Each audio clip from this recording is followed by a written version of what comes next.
which we call the Twilight Zone. Steve Kerr, and you look at Steph and Clay, and even Draymond with his lack of Has it 2 in a row. 7 points for him. The twirling Doncic. Melting into the defense. The front carry. Strikes. Swing, fly ball. Well hit left center. Ronald Acuna has home. Rookie rushing record for the Steelers. Look, he came into this game averaging 3.67 yards per carry. 42nd out of 49 qualified rushers. Freeze to begin the third quarter. It has been incredible. Here he comes again. Oh, goodness. And a Greek basketball god. And he was a great guy that teaches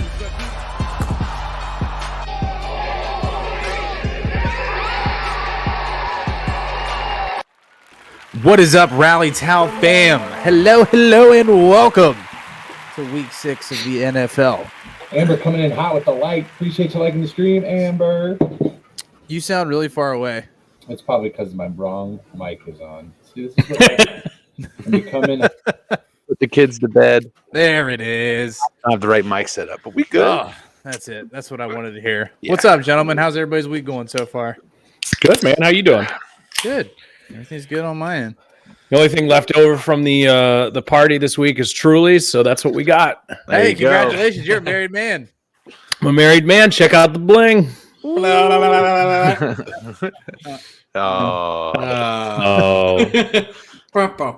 You'll find your prince one day. Ooh. I was hoping that'd be you. Anyways, all right. Well, let's get into it here. Let's go over the standings from last week. So last week was a tight week. I ended up having the best record in the picks last week. At 12-4. Finally had a week on CDD top. Academy with the like. Blake, what's up, man? Thanks for the like. Corey and Aaron tied at 11-5. Todd was 10-6. So that puts the overall standings. Todd and I are tied for third at 38-26. Corey is 40-24, and Aaron still holds the lead at 43-20. Some would also call that tied for last. Hey, tied for third, baby. Wow. Brian, thanks for the like, man. What was I'm sorry, I cut you off for that amazing joke. What was my record? You're 3 up on me, so 43 and something. 3 up. Okay. Doesn't matter. You don't talk to the people in third place about it anymore. So they're beneath you, quite literally. Hey, it's a new week. We've got some good matchups this week. We'll go ahead and get into it. We're gonna do our picks for the week. We're gonna talk a little basketball. And see where the night takes us. So, baseball too, baby. Yeah, we do have some exciting baseball stuff to talk as well. Without further ado, let's get started with tomorrow night's shit show of a game. We've got the Washington Commanders on the road in Chicago. Should be fun. I know one of the Rally Towel faithful is going to be there. Rob Meter will be at the game. Nice. He'll be in the 13 rows back or something on the 35-yard line. So he's got some great seats. So Soldier Field is a great place to watch a football game. It is. You know what I was really surprised by when I was in Chicago not too long ago is how actually it's very, very close to downtown, right on Lakeshore. It's right there, bumping up against Lake Michigan. And I was just on my way out to Midway to catch a flight, and I'm just driving down Lakeshore, and I'm just like, oh shit, that's Soldier Field. That's pretty cool, you know. Yeah. So that was pretty neat. But yeah, iconic stadium, could be on the move actually, with talks of not getting getting no funding from the city for the stadium. Basically, they're looking at an alternative. Arlington Heights. There it is. I was searching for that in my brain, but couldn't find it. Well, let's recap a little bit of last week before we get into this week. Todd, what would you say is your biggest shock from last week? Well, I think it's the London game, right? New York going across the pond and beating the Packers and really taking care of business in the second half of that game. Yeah, right? They look good. So first half they did not look good. Really didn't get anything going. The highlight of the week was Daniel Jones getting his hand all bloodied up, and then I can't remember the center's name from New York, looking like he's got some rectum issues. I thought that was pretty funny. Seeing a lot of great memes about that. Are you talking about the guy that like got jerked off on the sideline? No, that's Did you see that? That was interesting. Like That what was what wild. was he doing there? Clearly like a leg cramp there, like a Yeah. thigh cramp. It's but like a that's hip so funny. pointer. I think they said he had a hip pointer or like a hip issue, but boy, that's London, baby. Have a bit of a wank. Oh my god. But I mean, Saquon Barkley played great the second He's half. back. Yeah, New York did everything that they were supposed to do with him. Scoring on a wildcat play. Their defense played great in the fourth quarter. I mean, Green Bay was knocking on the door twice in the fourth quarter. Did not get it in the end zone. Actually deflecting back-to-back passes to end that game on Sunday morning, and it just goes to show you that you just can't be complacent, right, in the NFL. That was the big thing for me is Green Bay got a big lead and they got really complacent, and then it just chip it away. Yeah. Next thing you know, I'm in my kitchen making brunch. Bobby's like, "Holy shit, the game's tied." I'm like, "Oh shit, I got to get back in there." Brunch So, Fuck these eggs. Yeah, these eggs are burnt. I think my biggest surprise is kind of a letdown of the week. Maybe not the one you're thinking of, but the Detroit Lions, dude. Oh God, 29-0. Now, we are a very pro Detroit Lions podcast. We give them props all the time. With nobody's in their corner more than Rally Tau Sports. We want them to succeed. We all are the Lions, right? We feel that in one sport or another. And I'll be honest with you guys, like that kind of game, losing 29-0 to a third string quarterback is the kind of game that gets you fired. Now, I know we said maybe Dan Campbell's got a little bit longer of a leash. He is the losingest coach in football since he's started coaching. Yep. Sure.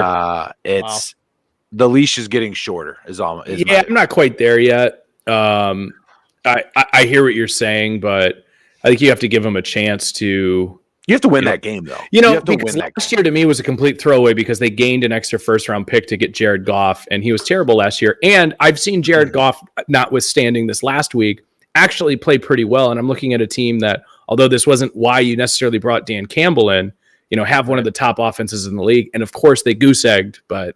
So I want to be clear. What I think maybe you heard me say is that the leash is short. What I meant is the leash is shorter. It is getting shorter. Right. Yeah, you're reeling it in a bit because, I mean, if you continue performances like that, he won't make it through the season if they continue going like that. Shout out Matt Rule. Okay. I was going to say, I can tell you who won't. Matt Rule, which you'd think that would be a biggest surprise, but it's not because, he was the odds-on favorite for first coach fired. Plus or minus 200, I believe. This is not my shock of the week, but I do just want to mention just the god-awful Thursday night football game that we had to witness. That was so much fun. I just have to point this. I don't want to spend too much time on it, but I can't tell you how grateful I was to have Corey and Nate over at my house to watch that game because we were literally. It was like the roast of football. We were just watching the game, drinking beers, being entertained at how bad it was.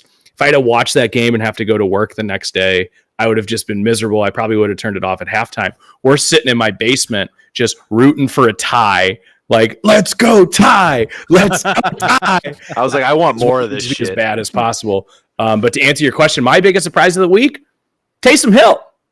Taysom Hill just doing it from everywhere on the football field, the ultimate chess piece. And probably if he's in your fantasy league, you fucking hate him because you're like, that guy's not a tight end. Right. Absolutely. Yeah. I mean, for me, I think my biggest outside of what has been mentioned, I think the Jags losing at home to Houston. That's a good call. That's a really bad L. I mean, they had so much momentum going into the game. They played well all season, and they just play this absolute terrible team that is the Houston Texans, and they just absolutely dropped the ball. That was an ugly game too. It was low scoring. It wasn't anything exciting to watch. And that was bad. That's bad for them. It's a bad L. David Pierce is a guy, though. That's for sure. He's that dude. You know what? All this is proving is just it's justifying the firing of Dan Mullins is what this is doing for the University of Florida because there is no one more underutilized than Dameon Pierce in football, and the kid's blown up. Absolutely blown up. He was a fourth rounder. Yeah. Mike James, Yeah. what's going on, man? He said, What's "Go going Bills." on, Mike? We'll get to the Bills here in a minute, baby. They kind of got a big game this week, huh, Bob? Is there something going on? They Kinda got got a big game this week. Big You guys game want to for go the ahead and get into Bills. week 6? Yeah, let's do go. it. Let's, All right, we got cool. a lot to cover tonight. So we got a lot to cover tonight, chat. We're not going to spend as much time on these. Kind of be rapid fire, and then we'll get into the basketball and baseball and all that good stuff. So, yeah, like I said, first game of the week tomorrow night: Commanders versus the Bears. The Commanders are on the road in Chicago. Corey, who you got? I think one of these teams is the worst in football, and it's not the home team. They both have pretty bad offensive lines, though. But I honestly think if I had to bet on which defense is going to get to the quarterback more in this one, I'm going to go with the Bears. Bears are favored -1 at home, so I guess +2 on a neutral field. That being said, all the juice is telling me to go Washington on this one at a +1 at -115 versus -1 at -105 for the Bears. I'm going to go in a primetime situation. I'm going to go with the Bears. They're hungry. They feel like they can win this one, and I think they do. Todd.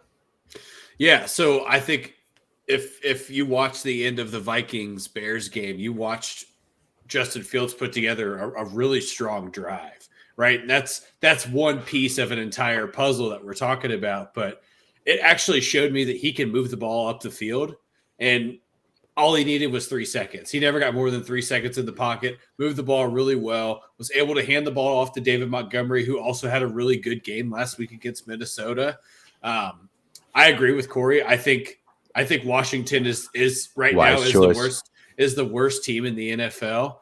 Watching the end of that Titans-Commanders game, it was gross. That offense just It's so bad. Shout out to Brian Robinson for coming back last week. Let's give him a little quick. Dude, what a quick one fucking here. what a boss. No, I was a gangster. I was like, unbelievable that the dude potentially gets shot. I think it's like less than 10 centimeters from that primary artery that goes femoral artery. Femoral artery, thank you. And less I'm a than 10 centimeters away, and 6 weeks. also later, he's playing probably fucking football. relatively close to his dick too. Don't want that to happen. Yeah, and his career. Yeah. Let's remember this guy's also a human being. Yes. But he came out with to a dick Man that almost got at 50. shot off. That was one of the coolest intros you'll ever see, is coming out to 50 Cent and just That's like the badass. whole crowd hyping him Yeah. up, dude. That was sick. And then even 50 tweeted about it. Yeah, that's free publicity. But I'm taking the Bears here as well. I actually think Justin Fields throws for over 200 yards in this game, which is a bold prediction at this point. Yeah, I'm not going to spend too much time on this. You guys kind of covered a lot of it. The Commanders are rolling 4 straight losses. I'll go with the team that has played some closer games, and that's the Bears. I'll take the home team in what is surely to be me watching Guardians baseball instead. Sure, absolutely. Yeah, I'm taking the Bears here. Shout out Rob Meter. He's going to be at the game. Yeah, Rob. Sending the good vibes there. All right. Next game. After last week's performance against the Packers in London, maybe a better game than we anticipate. Who knows? We've got the Ravens on the road in New York against the Giants. Aaron, I'll let you lead this one off. Yeah, I think we got to start respecting the Giants a little bit. I kind of alluded to them being 3-1 frauds. Let's give Brian Dable his credit. But I still take the Ravens in this game. But congratulations to the Giants fans. And like you guys had said, it's good to see Barkley back. Daniel Jones is doing enough to make them not lose. But I just think the Ravens have too much firepower. I think they had a big win last week, which I'm sure we'll talk about here. But yeah, I'll take Lamar and the Ravens. Corey, what do the Ravens have to do to stop Saquon? Yeah, I mean, honestly, what the Ravens did against the Bengals would probably be a pretty good recipe up until at least in the first quarter, holding Joe Mixon absolutely speechless throughout the first part of that game. Bengals kind of got it together on the back end there, but at the end of the day, I mean, that's the guy that you're targeting on this Giants offense. That is what this all runs through, which is awesome for fantasy owners of Saquon Barkley. But it's Aaron's got him as well. There we go. But I don't think it's going to be too daunting for them, because I don't think the Giants are on the other side are really going to be able to stop the Ravens and all that they have to offer from the offensive perspective. Sure. Last week that offense was relatively held in check, I would say. 1 touchdown throughout the entire game. Going up, that being said, the Bengals defense so far has played at like one of the best defenses in football, but I don't think they're going to get that against the Giants. So I'm taking the Ravens in this one. Todd? Yeah, I'm taking the Ravens too. I really like what Devin Duvernay did against the Bengals. I think he showed Deebo Samuel lightish. Yeah, he's a real legitimate threat on the offensive So side of fast. the ball, just purely based on speed, right? I mean, we watched him get overthrown a couple times in that game against Cincinnati, but the amount of separation that he creates makes Mark Andrews open, right? Absolutely. So you have to start thinking about Duvernay, whether you have Bateman or not, which he should be back for this game this week. I'm taking the Ravens here because I agree with Corey. The Giants just don't have the assets on defense to be able to slow down Lamar Jackson, just in general. I want to give a shout out to former Gary Elam. I think he got his first interception last week, and he's on the Giants. He got drafted by the Giants in the first round, didn't he, Elam? He's on the Bills, isn't he? Oh, is he with the Bills? My bad. I think you're right. Yeah, my bad. Same colors, geographically the same. Yeah. I mean, there's not much more I can say about this. I mean, the Giants are not even close defensively to what the Bengals have. I think the Ravens walk all over them. So, credit where credit's due. The Giants played a great game last week, but I just don't think they're going to be able to match up with the Ravens very well. Yeah, it's funny. We're finally giving them credit, and we're all like, but they're going to lose. Right. Yeah. I mean, tip of the hat, but you got to get your ass beat. Vegas is hitting that -5.5 pretty hard. So Yeah, I mean, this is going to be a humbling game for them. You know, they're 4-1 going into week 6. It's going to be a humbling game. They're going to get their ass beat, and their schedule gets lighter after that. They go Jaguars, Seahawks, Texans, Lions. So, I mean, if they can somehow pull this game out, it's going to be a great thing for them. I mean, here's the thing: they're going to be hanging right with one of the teams. You know, for instance, like let's say we'll get to this game a little bit. Let's say the Eagles beat the Cowboys this week on Sunday Night Football. The Giants are tied for second place, right there with the Cowboys. You know, obviously with you the lose Eagles no ground. Yeah, that they'd be right there, and then even better, you know, if the Cowboys beat the Eagles, then they're only one game removed via a loss, so from 2 teams, so right where they want to be. Yeah. Absolutely. All right, perfect. Well, let's move on. We've got a divisional matchup. We've got the Jacksonville Jaguars coming off a bad L, and the Colts coming off a bad win. The Jags are on the road in Indy. Dude, Matt Ryan was never so happy to just win like an ugly football. He's like, yeah. It was ugly, but beautiful. Todd, lead us off here, man. What do you got? What do you think on this game? You got a shaky JT, you got a shaky Shaq Leonard, right? There's some question marks there. Jacksonville plays Indianapolis well. I know they're in Indianapolis instead of being in Jacksonville, so history isn't quite on their side, but I'm taking the Jags here. We're just watching the Colts last Thursday. I have very little confidence in anything that they do on either side of the ball. Aaron. Yeah, I'm taking the Jaguars as well. Let's not forget they beat this team already 24-0 this year. The Colts haven't done anything to show me that, you know, they've gotten better since that game. And I think with the Jaguars, we've seen a lot of volatility in their game, but I know who the Colts are, and I'm going to take, you know, the little bit higher upside of the Jaguars in this game to show up again. And obviously that game from earlier this year, because it just solidifies it. Yeah. I mean, I've got the Jags as well. I think this is a no-brainer. Corey, who do you have? You know, that's interesting you say that, because I'm flipping the other side here. If there's a game that I'm going to gain some ground on Aaron, it's going to be it's going to be a coin toss such as this one. Some ground. I don't think this is a no-brainer. I think that this is going to be a game that, you know, last week the Jaguars were exposed a little bit, guys. They lost to what is notably the worst team in the NFL. I think a lot of people have the Houston Texans written down as that team that's taken that number 1 overall pick, and they lost. Not to mention the Colts tied that team earlier this year, so just a little bit better. But seriously, I think property against a team that they got shut out against. Exactly. Honestly, I think though that when you bring in a guy like Matt Ryan, it's going to take some time, but I think it does get his head above water at some point, and I'm thinking no better time than now against the Jags at home. Matt Ryan's not the guy you want to give time to. He's like fucking almost retired. Yeah, he could die as well. He's like dying by NFL standards. All right, moving on. This one's going to hit a little bit closer to home for one of us here. We got the Patriots on the road in Cleveland. Aaron, give us your breakdown. Well, I'm going to be at this game. And what's your record? You know what's so funny? They either do really fucking well or they break my heart at the end. So what's going to happen is they're going to probably break my heart at the end. No, I mean, the Browns had a really weird game last week where the offense looked really good. Jacoby Brissett makes one mistake in the red zone, and then the Chargers basically tried to gift wrap that game back to us. You miss a 54-yarder with your kicker. There's a lot of coaching mistakes that you shake your head at because you're going for the end zone on your 40-yard line when really all you need to do is get like 6 yards to make the kick a little bit closer for your guy, and they don't do that. I'm going to take the Browns in this one. I think the Patriots, obviously, the game that they had against the Lions, phenomenal. I think that showed that they can still win with the quarterback that they have out there. I'm still not sure what's going on with Mac Jones. If it's going to be the rookie, great. But the one thing I'll say is this Browns defense is absolutely horrid. And I can see Bill Belichick being, good enough to scheme around this and, limit that Browns offense that has been really, really good. But I think the firepower of Nick Chubb, Kareem Hunt, Amari Cooper, David Njoku carries them over this game. And I just don't see the Browns losing 3 in a row like that. And if they do, that's kind of the season. They made some moves in the middle of the week this week that probably aren't going to make an impact this week, but I think signaled to the team that we're not rolling over just because our quarterback is suspended 11 games. We expect you guys to compete this year regardless. Absolutely. So I think there's kind of a little bit of signaling to the locker room there.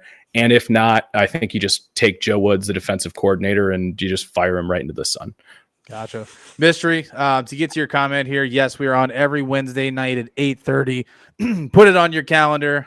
We will be here every Wednesday moving forward. Fucking sweet comment, by the way. Yeah, beautiful. Absolutely. Appreciate Yeah. you. Much love. MLB at the end, we're going to touch a little NBA. If you want to stick around for NFL, we got a lot coming. Yeah, absolutely. Corey, I'll flip it over to you. Who do you got? Yeah, this is an interesting game to me. This is going to be a close game, I feel. I think. Flip. Yeah, it really is. I mean, Vegas agrees, a +2 spread for the Pats, so -2 Browns at home, not a complete home field advantage there, but it's a coin flip. And when I'm looking at this game, I think about the aspects of the team. Quarterback play, probably a scratch.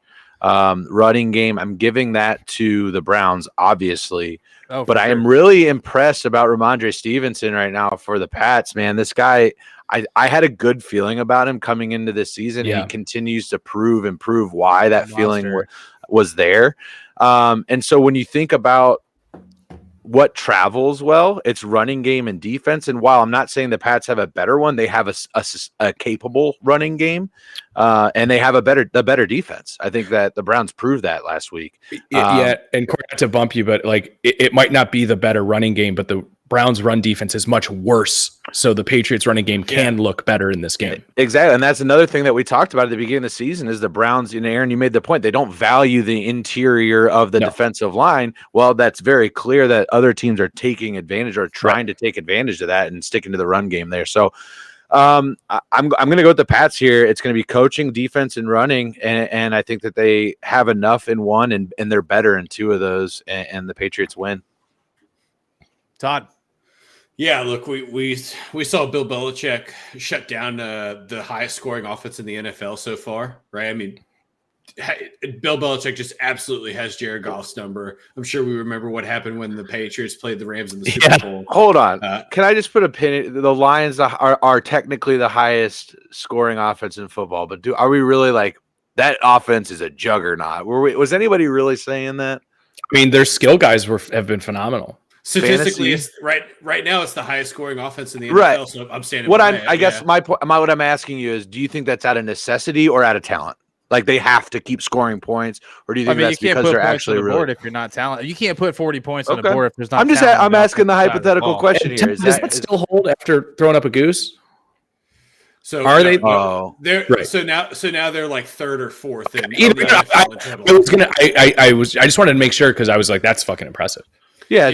I'm asking. I guess I'm putting it to you, Todd. Do you think that this offense is one that can carry through the season as being one of the highest scoring, or do you think that this is a Lions team that's had to continuously battle and score against teams like Philly, Minnesota? Obviously, I can't remember the week prior, Seattle, where it was a shootout.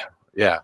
Yes. So, and I think you're only going to see it progressively get better once Jameson Williams gets on the field too, right? So I think everybody's forgetting that they have a guy that probably would have been a Heisman winner just sitting and rehabilitating, waiting to get ready for the season. Sure. Right. And that creates a whole new weapon, and it makes Amon-Ra St. Brown better. It makes Hawk better. It makes Shark better. It makes DeAndre Swift and Jamal Williams better.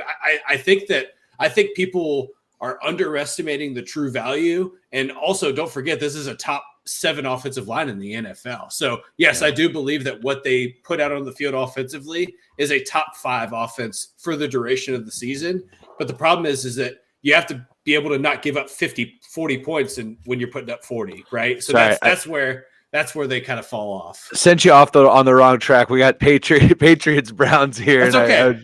I think it's a good question. So I'm also taking the Patriots because I watched the Browns game. I watched them kind of reinvigorate Austin Eckler into this season and allow that run game to kind of blow up. And they did a nice job shutting down Sony Michel. He didn't have a big game, but Ramondre Stevenson's a guy that Bill Belichick can kind of put the team on his back, and he's shown that he could take a workload, especially with very likely no Damian Harris this week.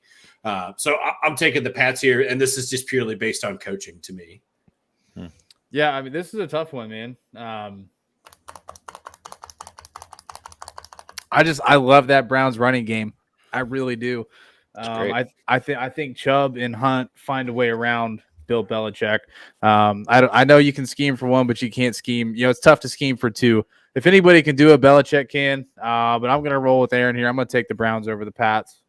And the only other thing I'd say about this game too is, Todd, I hear, basically everything you're saying, but I mean, for the Browns, it's, they're able to duel with Justin Herbert. They're able to duel with some of these quarterbacks that have been, obviously they haven't had a great quarterback group that they've gone against. It's like Baker, Mariota, Flacco, Trubisky. I get that, but this same thing, like you're saying with the Lions, the Browns have been a super shocking offense to see. Agreed.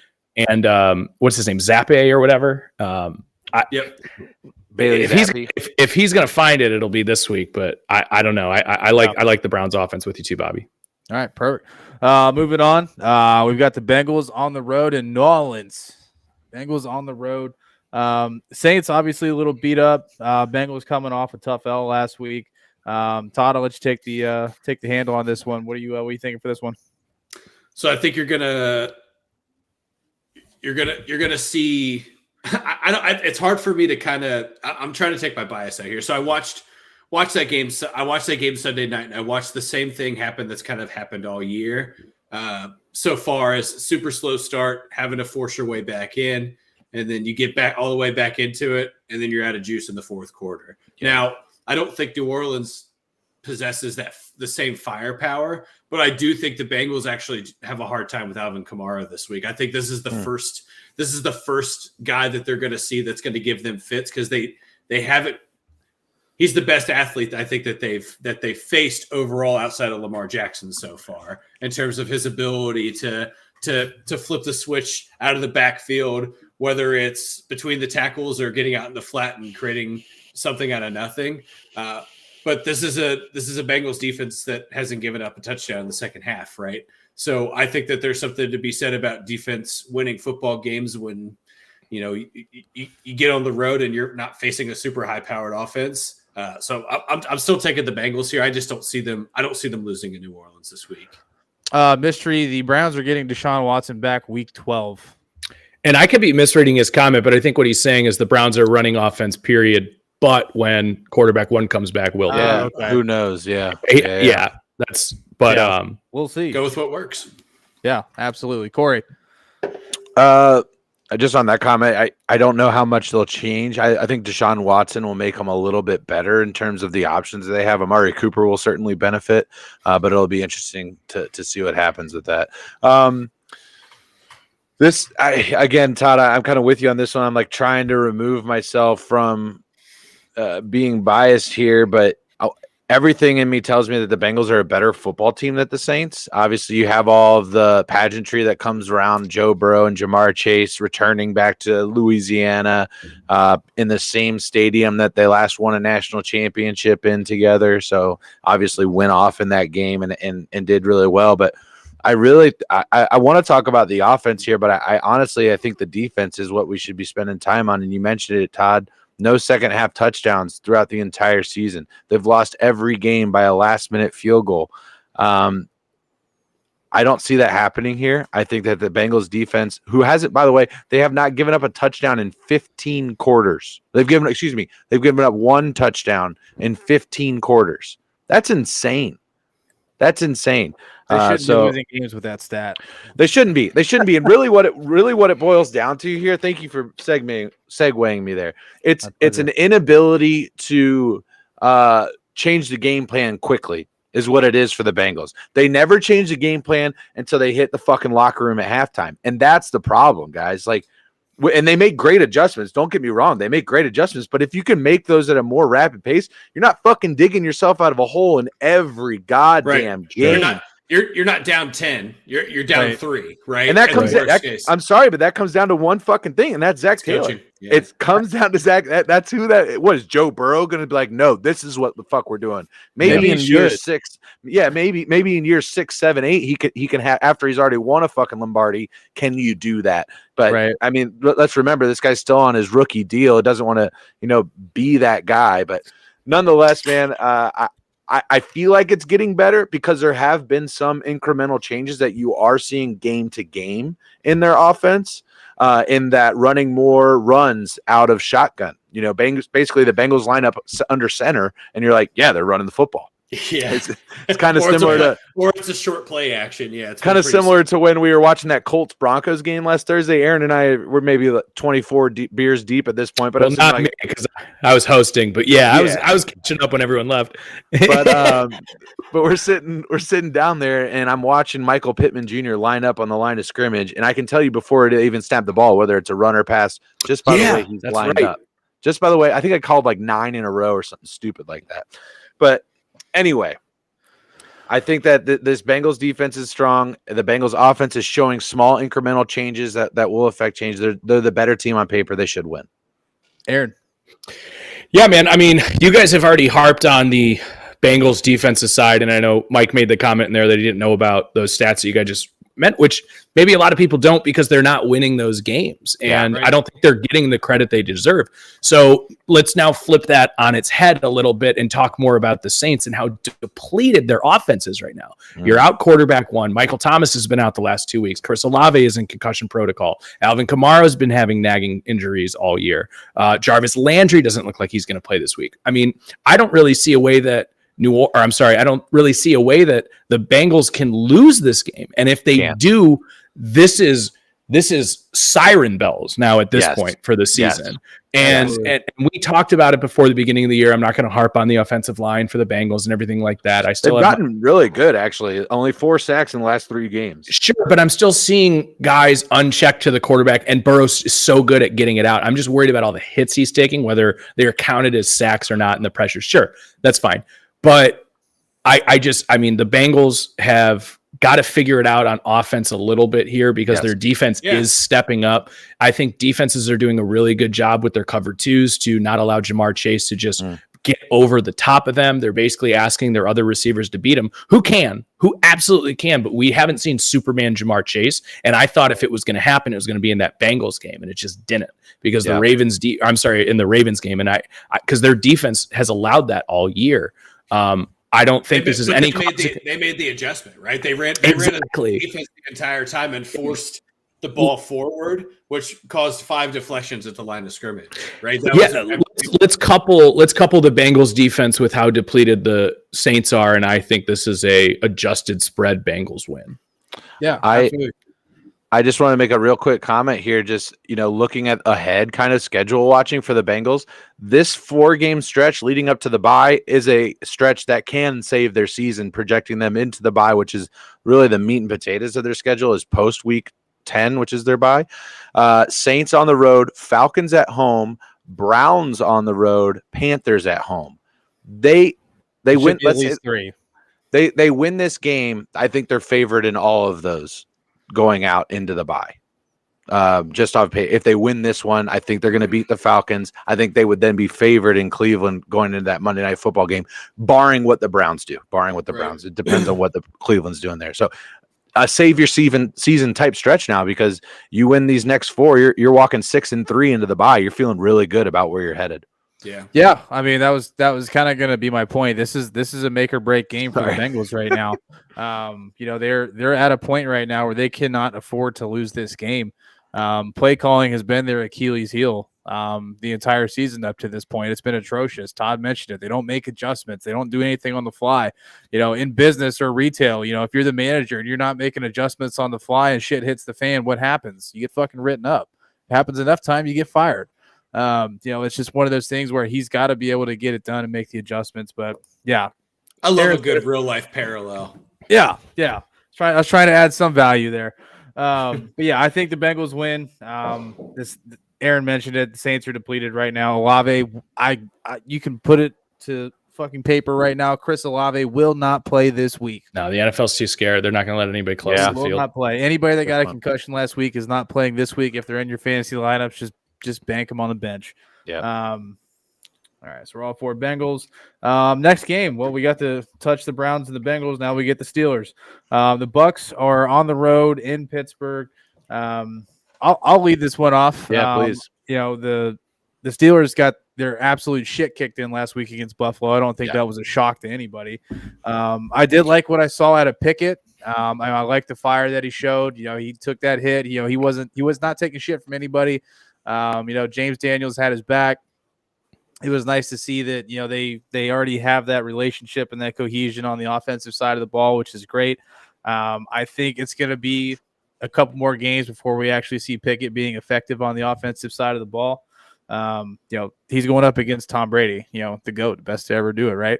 I don't see any world in which the Steelers beat the Buccaneers. I think this is going to continue to be the trend this season for Pittsburgh. As Mike Tomlin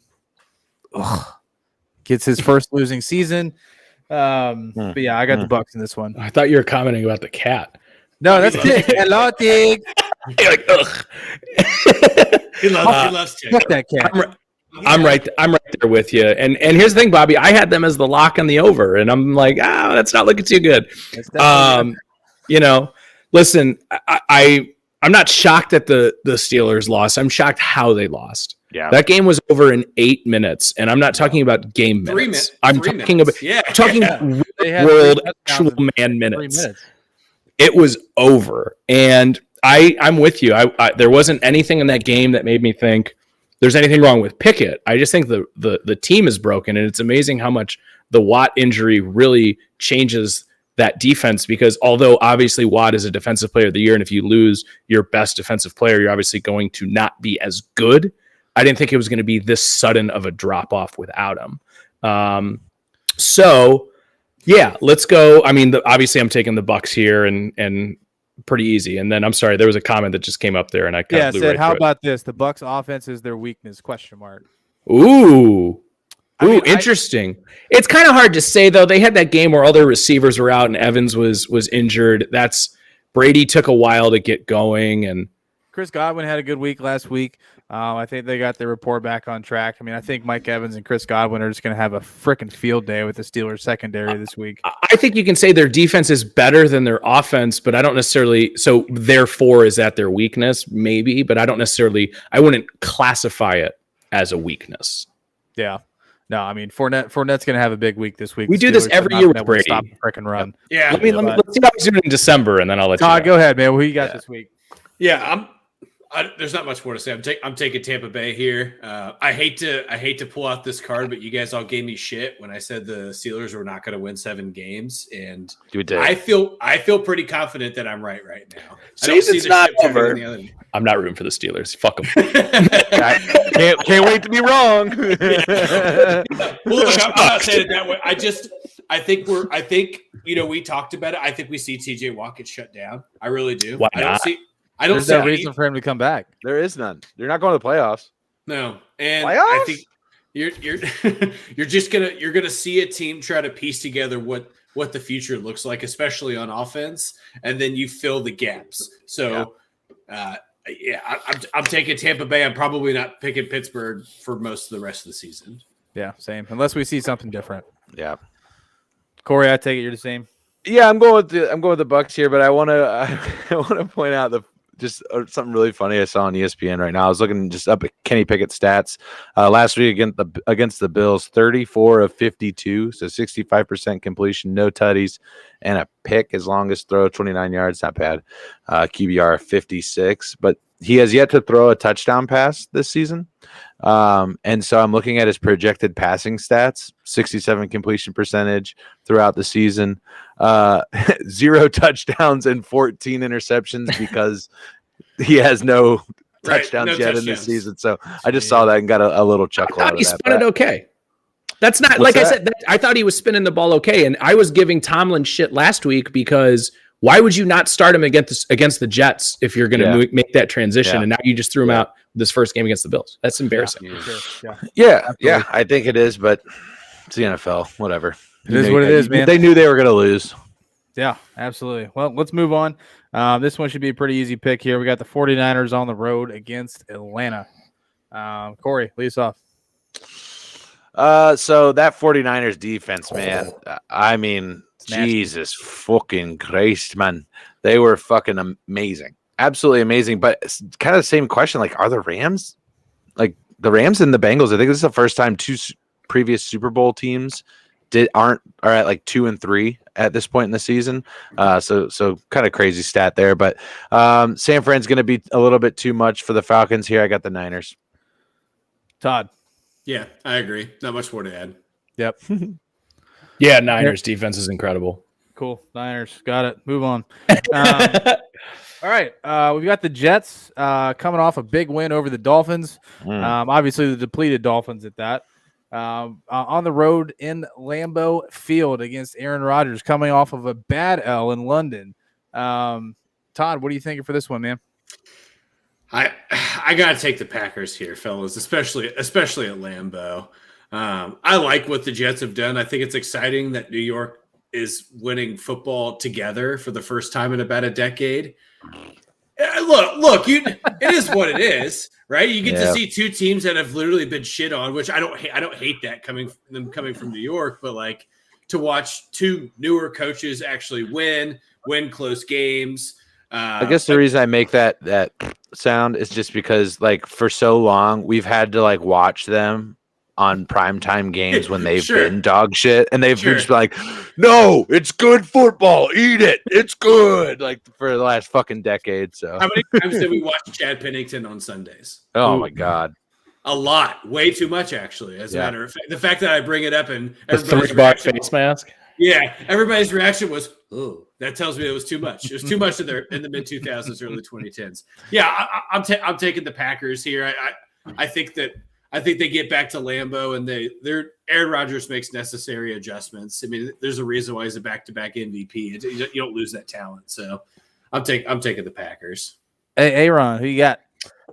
I'm taking the Packers as well. I think the Jets had a game last week where, let's face it, they were already depleted at quarterback. Bridgewater goes down basically immediately. Your game script just now gets thrown over your right shoulder. Like it doesn't really matter anymore at that point. And I think the Jets did a good job of taking advantage of that. Their 2 wins this season are pretty weird. And I don't really think that they'll be able to overtake the Packers. But the one thing I will say about the Packers this year, and I had mentioned it last week as well, this is not the same old Aaron Rodgers Packers that we've seen in the past where it's at any game they can throw up 40. So look out early in this game if the Jets can get on the board. The Packers are now a team that if they need to score more than 24 points, I'm a little nervous. So let's see if their defense is up to the task. But do I really think Zach Wilson's going to show up to Lambeau Field and upset the Packers after a London loss in a game that they were controlling most of the way and basically should have won that game? No, I'm going to go the Packers. Corey. Yeah, Zach Wilson might not show up and upset the Packers, but he's going to upset a few families walking around the Green Bay bars after the game. MILF hunting. Going MILF hunting. If you live in the greater Green Bay area, Aaron Rodgers and Zach Wilson. Hide your wife. You guys watched Yeah. 30 Rock, did you? No. There's this whole bit about Will Ferrell where he's on the show called MILF Hunter. And that's Zach Wilson. No, it's fine. No, it's Zach Wilson, Aaron Rodgers hitting up the bars together after. Just hide your wives. Yeah, little post football ayahuasca, then you hit the bar. I heard Yeah. Young Gravy was going Whatever. to make an appearance too. Well, enema cleanse, and then just do your Yeah, thing. and then maybe Old Gravy will. Right. Yeah, I'm taking Shit. Urban Meyer's just over in a corner getting ready to bowl. Sniffing bar stools. Yeah, I'm going with the Packers. Yeah, I mean, you guys, Boy, that you went guys off said the everything. I got Aaron Rodgers here. I don't think it's any question. So I'm sure that Vegas obviously favors the Packers and Lambeau as well.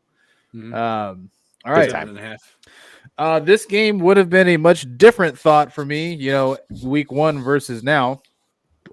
You got the Vikings on the road in Miami against an absolutely depleted and disheveled Miami Dolphins team. Yeah. Corey, I'll let you lead this one off, man. Who you got? They've already ruled Tua out. They've already said, like we've Bridgewater's already not said gonna play.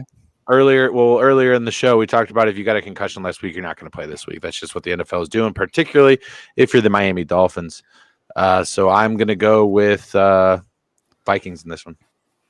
Same. I got the Vikings. Todd. Kirk Cousins at 1:00 against Skylar Thompson. I'm taking the Vikings. Time Kirk Cousins right there, baby. 1:00. So they did say that what he's going to start, but the one interesting thing with Bridgewater is he technically cleared concussion protocol, and obviously the Dolphins were not going to put him back in. And like I said, you take that game plan, you throw it over your shoulder because it immediately goes away. The good thing making that announcement now is now you know what you're going to do this week. Raheem Mostert has been key. He's been great. I have not been impressed. The Vikings are 4-1 or 3-2 or something like that, and it hasn't looked good. I'm going to take the Dolphins at home here. Wow. I don't care who's that. Listen, we just saw the Patriots goose egg the fucking Lions with a rookie quarterback. Like sometimes it just isn't going to matter as much. I like the Dolphins roster so much more than I like the Vikings roster. I don't think. And Todd, hats off to you, by the way. And I piggybacked on your point last week when we said Justin Jefferson was just going to have like fucking 12 catches for we were like, it's just going to be the Jefferson show. I think the Dolphins have a better defense, and I actually think the Dolphins have a better defense, and I think their offense under McDaniel with this week to prepare is going to figure out ways to get points on the board. I'm gonna shockingly take the Dolphins here. Okay, fair enough. Mystery coming in with a comment, taking the Jets over the Packers. Aaron Rodgers doesn't give up any more of his whatever. He's never been a committed leader of his team. Never. I agree. I think Aaron Rodgers is a pretty selfish player. Talked about it a lot last year. You're going to have any opposition here, Mystery. He spins a tight ball though. He does. Yeah. So And he's also the back-to-back MVP. does anybody know who the Dolphins' emergency quarterback is for this game? Ooh, it's a good. The question. Dolphins? It's they're saying if Bridgewater is backing him up, he cleared protocol. Okay. So All So he's not starting, but in I think case he'll of be an available. injury. Yeah. Yeah. In case of an injury, yeah. And then act like he tweaked an ankle. Yeah. Okay. Skylar, go down. Right. Fair enough. All right. We've got the Panthers on the road versus the Rams. Both of these teams have not looked great the last couple of weeks. Obviously, Matt Stafford's, I guess, dealing with some type of injury still. PJ Walker. But I told you, boys, PJ Walker's on the prowl. Corey, I'll let you lead this one off, man. Panthers. Dude, Rams. this is a scary fucking game because Vegas is just begging you to take the Panthers at plus 9.5. They're just absolutely begging you to take it, which everything in my instinct says not to. Who's Yeah, got me Carolina this week? Baker's. Corey, do it. But you fire a head coach. Yeah. A team galvanizes. The Rams' offensive line might be one of the worst in football. He's going to do it. With a heartbreaking loss to the Rams, but they cover. Man, that had all the inklings of you taking Carolina. I actually didn't know who I was going to take until right at the end. Aaron was fucking gassing me up so hard, dude. I was like, I might fucking do it. I might do it. Aaron. So I'm kind of on the same page with Corey here. The Panthers fans since like week 2 are like, get this fucking guy out of here. Take this fucking guy with you. And that's Matt Rule and Baker Mayfield. And they're going to get their wish. I'm a strong believer in the Ewing theory. And I actually think the Panthers are going to galvanize around this and actually play really, really well. I can't take them. I can't take them over the Rams. I have it as like a field goal game winning. I would hammer the cover. I would take them in teasers. I would fucking slam the Panthers on this one, but it's 9.5 points, and this is a money line game, boys.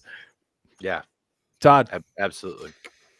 Yeah, look, I love the idea of just the Panthers just getting fucking juiced up because Matt Rule's gone, Baker Mayfield's out. Everybody, there's a little solace in Charlotte right now. DJ Moore is so happy. Yeah, DJ Moore's fucking happy because he's actually going to get a good ball thrown to him.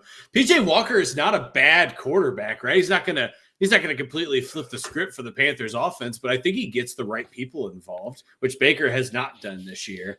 But I'm still taking the Rams here, and Corey's absolutely right. The money on this game is very enticing. Yeah. If you are a generous degenerate like we are, this is probably one of the games that you're throwing down on. So the interesting thing, if we're going to get into the gambling aspect of this, anytime that it's a 9.5 line, you're mostly catching that at Panthers, or excuse me, at a -115 rate. Or if you're getting the the plus 9.5, you're looking at -105. So the juice is to the home team on this one. And that typically means that that's the safer bet. Right. So but at the same time, it's so narrow, and you can catch 9 points is Vegas. A lot in an NFL game. You want a lot. You want a real degenerate view on this? Let the Rams get the ball first, put up a field goal or a touchdown, and then live bet the Panthers spread. Oh shit! What an animal! Yes, yes. What an animal! I take it you'll be doing that on Sunday. If Ohio was dope, I would, but they will be soon. Venmo's open. January 1, 2023, we will be allowed to be degenerates. Speaking of which, just while we're on the topic, background get more decrepit. There's just cigarettes on the fucking table back there. Hammer the over. I swear to God, hammer it. Do it. Hammer it.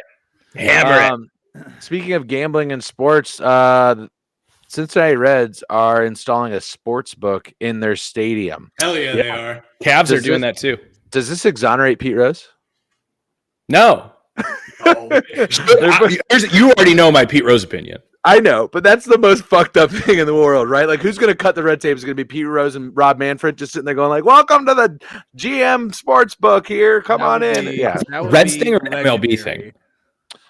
I believe it's Cincinnati Reds. Up in the stadium and acknowledged, is he not?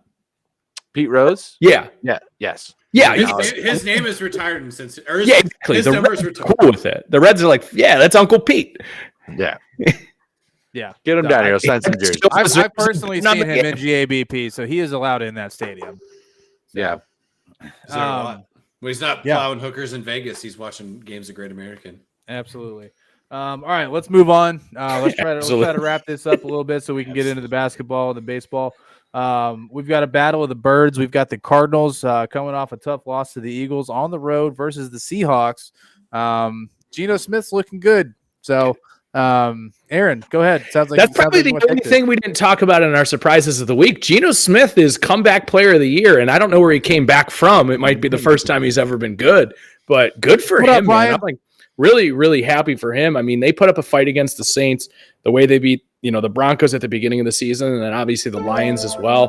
The Cardinals, thanks for liking the stream. I took them on a flyer last week against the Eagles. I thought the Eagles had a chance of letting one go on the road here. It's almost a good call. Almost was. God, I want to take the Seahawks so bad. Do it. I'm not gonna because Do it. because here's the thing: the Seahawks let up points in bunches, and the Cardinals are a team that has no problem taking advantage of that. I'm going to take the Cardinals. Yeah, I'm also taking the Cardinals here. I'm sticking to Corey's just Nostradamus theory of don't bet on the bird after the bird's been cut. That has not happened yet. I'm taking the Cards. Corey. Yeah, I think I'm right there with you guys. I haven't bet on the Cardinals all year, but I think I'm going to do it here. While Gino has been playing well, and I picked him up actually on my fantasy team. My team name now is I Didn't Write Back, and we're gonna scratch our way out of the fucking gutter. But Geno Smith actually played a little bit last year for the Seahawks when Russell Wilson got hurt with that hand injury where like the ball bent his thumb back and shit. Yeah. And he actually did a good job. They almost came back and won that game. But I still think the Seahawks have a lot of big questions going on right here. They also lost Rashad Penny last week for the season. So yeah, he's out for the year. Just had surgery. It was successful today, I believe it was. So for about a 4-month recovery on that one. But I think the Seahawks have a lot of problems at defense. And I think the Cardinals are going to exploit that a little bit. Not a little bit. I think they're going to exploit it a lot. I think it's going to be a high scoring game. So I would hit the over on this one because I think the Cardinals have a lot of problems on defense too. So yeah, I'm going with the Cardinals over the Seahawks. Todd. Yeah, same. This is going to be just like the Seahawks-Lions matchup. You're going to see somebody in the 40s, somebody in the 30s, a lot of touchdowns. If you have a Seahawk or a Cardinal on your fantasy roster, throw them out there. Right. If you picked up Rondale Moore because he's healthy now, this is the week to put him in and test the waters. Right. I think this is where he gets introduced for a big week, just because he's so fast and Seattle has no answers for him. So absolutely. I'm taking the bird. I really wanted to take Seattle though, fellas. I've been sitting here hoping I was going to go last so I could put a spiel together, but then my brain kicked in and then I was like, that's not right. Yeah. I think another thing to mention is how productive at least DK Metcalf has been from a fantasy standpoint this season. I think a lot of that has to do with the capability of Geno Smith. So if you have DK, you probably aren't thinking about benching him anyway, but he's a guy that's been producing well over 12 points for the last 3 or 4 weeks. It's because Geno can hit DK on he doesn't have to throw a long ball to him. He's not a bad thrower. He's not a bad thrower. He just makes some bad decisions at times, which is why he's not a starting quarterback typically. But he's probably fighting his way back to being at least either another stopgap for Seattle next year or a stopgap for another franchise. Absolutely. All right. The next 2 games, absolute bangers. We've got the Bills on the road in Kansas City. Corey, lead us off. Dude, this is going to be such a fucking fun football game. I'm so glad that I have the capabilities to watch games out of market just in case this one doesn't land in mine, because I'm absolutely going to be watching this one. Probably 2 of the best offenses in the league right now. I think obviously Philadelphia is in that conversation as well, just based on the production that we've seen over the season. But I mean, Patrick Mahomes and Josh Allen, there's no doubt in my mind that those are the 2 best playing quarterbacks in the league. This game will be televised nationally. There's no way this game is not on. No way. Yeah. Unless you got a local against it. It's a 4:00. I mean, after the playoff game last year, how is this not Monday night, Sunday night, anything? Yeah, absolutely. Because everybody has to watch Dallas and Philly. And then, of course, we need to watch Denver and LA. We'll get to those games in a little bit. But I know that this is the first time Patrick Mahomes has been a home underdog in his entire career.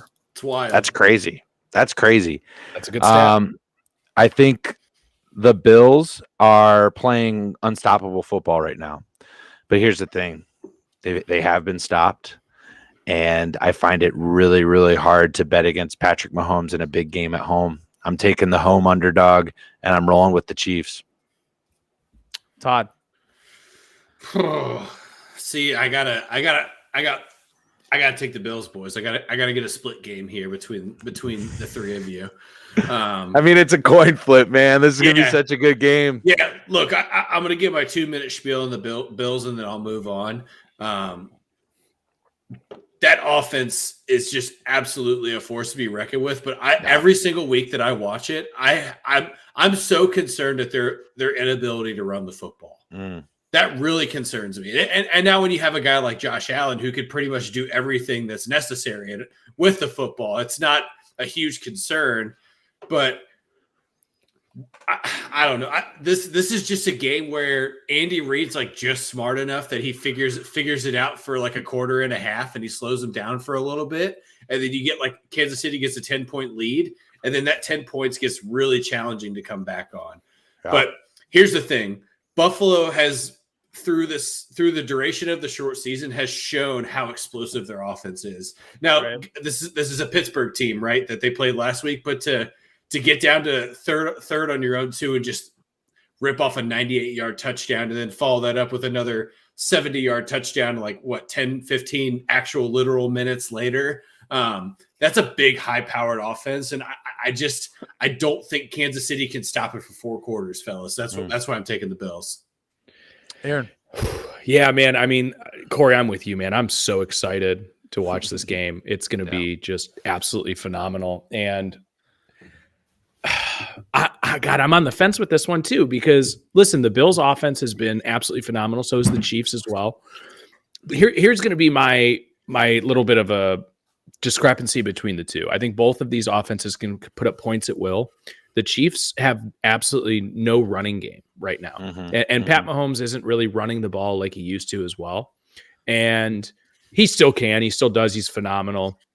But the Bills have in my opinion, a much better defense with an offense that can still match points with Mahomes. And I'm also looking at a Bills team that is a little bit hungry after the way that game ended in the playoffs last year. Yeah. I'm gonna take the Bills in this game. I think if push comes to shove and there's a team that gets a little bit of an edge at the end of the game that gets to hold the ball, I trust the Bills running game more than I do the Chiefs running game to kill the clock. And that might be Josh Allen. But I trust Singletary and the stable they have there much more than I do how the Chiefs are running the football.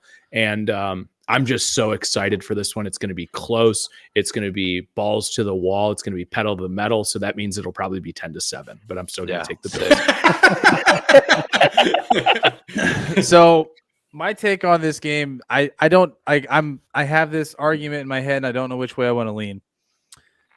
The Bills played the Steelers last week, a very easy game for them. They didn't really have to put in a lot of effort. Kind of a coast game for them, obviously after the first quarter. The Chiefs, however, played the Raiders, and it came down, to the end. It was a gritty win. Now you can look at it one of two ways. You can look at it as, hey, the Bills are fresh. They coming off an easy win. And you can also look at it as, the Chiefs came off a gritty win. They're pulling off games when it's close. So this game could go either way. I hate this game. Don't you love this game? I love this game, but I hate picking it. Right. Oh my God. Yeah, we can't all pick Steelers. Follow your heart.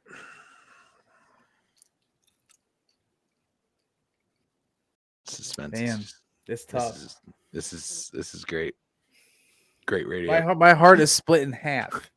It's literally in half. For each of them. I'm gonna go. Oof. I'm sorry. As the great Bambino once said, "Follow your heart, kid, and you'll never go wrong." Motherfucker doesn't know where his heart is. Yeah. No, I have no idea if it's over here, it's over there, if it's in Buffalo. Legends never die, kid. Remember that. Heroes get remembered, but legends never die. Pick a fucking team, Bob. Right, I'm going with you, Corey. I'm going with Chiefs. God damn it! I wanted a solo. Fine, I'll go with the Bills. No. Card. Hey, card laid is a card played. Here's the thing: the Bills had like the Alabama warm-up game against the Citadel last week, so yeah, right before they played Georgia. So I get it. Yeah. All right. Next game on the board, we've got the Cowboys on the road in Philly. Who wants to lead this one off? I'll take it. Yeah, go ahead, Ty. I'll take it. Yeah, go ahead. Yeah, please. Another banger of a game. Yeah, this is gonna be sweet. So Let's go. I think this is Jalen Hurts' first real Test. edge rusher defender test. It's Micah Parsons, and Jalen Hurts has to be able to figure out a way to outrun Micah Parsons. Right? That's what I say. I think that's his biggest test. This is the toughest one that he's seen so far. Josh, thanks for liking the stream. I'm riding this Eagles undefeated train, boys. They keep producing, they keep winning. Now the game against Arizona was a tight one, but Josh, thanks for sharing. We've talked about it before. I think sometimes a game comes down to quarterback play, and I'm taking Jalen Hurts over Cooper Rush here, fellas. Gotcha. So I'm taking the Eagles here. Aaron. Yeah, I mean, Todd, you kind of just laid out my point, but I'm going to go in the reverse way. I think this is the first defense that the Eagles have taken. And what I think I saw a stat that like the Eagles are the first 5-0 team, even in like the last, it's like 7 or 8 years or so like that. So we're starting to get in rarefied air here, especially for an NFL. When you've looked at the entire year, we're looking at teams that are 2-3 that aren't out of it. You know what I mean? There isn't any teams that have necessarily run away with the league this year. So for the Eagles to be the team that, is looking at, destiny or the undefeated season or anything like that. Because let's take a look at the schedule here. Philadelphia Eagles after this game have Steelers, Texans, Commanders, Colts before they get to the Packers. No offense to those teams in between, but those are games that I'm going to pick the Eagles. And it's kind of why I went on a limb last week and took the Cardinals, because teams just don't go undefeated in this league. This is still the NFL. And I think the Dallas defense is legit. Yeah. I'm looking at this game, and I think this is a game that the Dallas defense kind of humbles the Eagles a little bit. I still think the Eagles are going to win this division. I still think the Eagles are a team to be reckoned with in this league, and also a fairly favorable schedule. But the loss has to come somewhere, and I'm going to just pick it here one more time on the flyer. And then after this game, I'm picking them for the next 4 weeks. Bang, bang. So we'll go Cowboys. Yeah. Aaron, I don't know if it can be a flyer if half the panel's going with you on this one, but I am. I think the Cowboys the spread was almost the exact same last week against the Rams, and they went out and shut them down. I echo your points. This defense is legit. They've proven it time and time again that they can do what it takes to shut down an offense. And while the Eagles have a much better offensive line than do the Rams, I honestly think that it's time to start giving a little bit of credit to Cooper Rush as well, as a guy that's been able to keep this team in a position to win football games. Defense travels. Cowboys are winning. I'm actually going to be siding with Todd on this one. As I go back and look through the weeks, really the only mobile quarterbacks that the Cowboys have played, Daniel Jones and Joe Burrow. Burrow isn't mobile. Right, and that's what I'm saying. Like, those are the most mobile quarterback, because other than that, it's Matt Stafford and Tom Brady.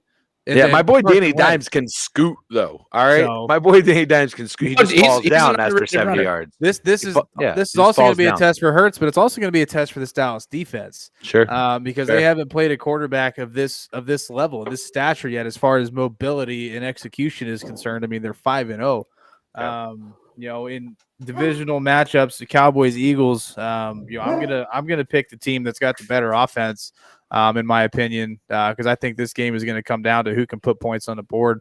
And I have more faith in Jalen Hurts than I do in Cooper Rush. Not to take anything away from Rush, who's played phenomenal in Dak Prescott's absence, but I think the Eagles take this one at home by a field goal over the Cowboys. When does Dak come back? Probably the week after. Yeah, it could be the week after. Yeah, but honestly, I kind of am in the same boat with Aaron in that, statistically speaking, the Eagles are going to lose a game, and it just makes sense to take it as this one. Right. Yeah. And let me be clear, the better team. No, it doesn't. I just think that odds are that the Eagles are going to lose a game out of the next 5, and I like this one the best. Totally makes sense from another DGen perspective over here, but I still, again, I picked the Eagles in the NFC Championship at the beginning of the season. I think they continue to make me look really smart, even though I'm not. And I just think that this one is a knockback.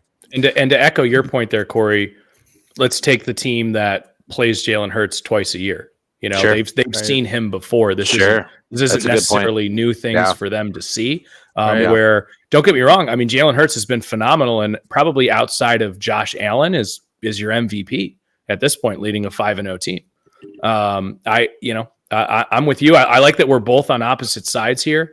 It'll make it really interesting. And you know what? Quite frankly, we need a nice. The Sunday night games are kind of my favorite to watch. Yeah. And I love having the, when I see Eagles, Cowboys, this is a letdown game, that was previously scheduled, and one of those teams sucks.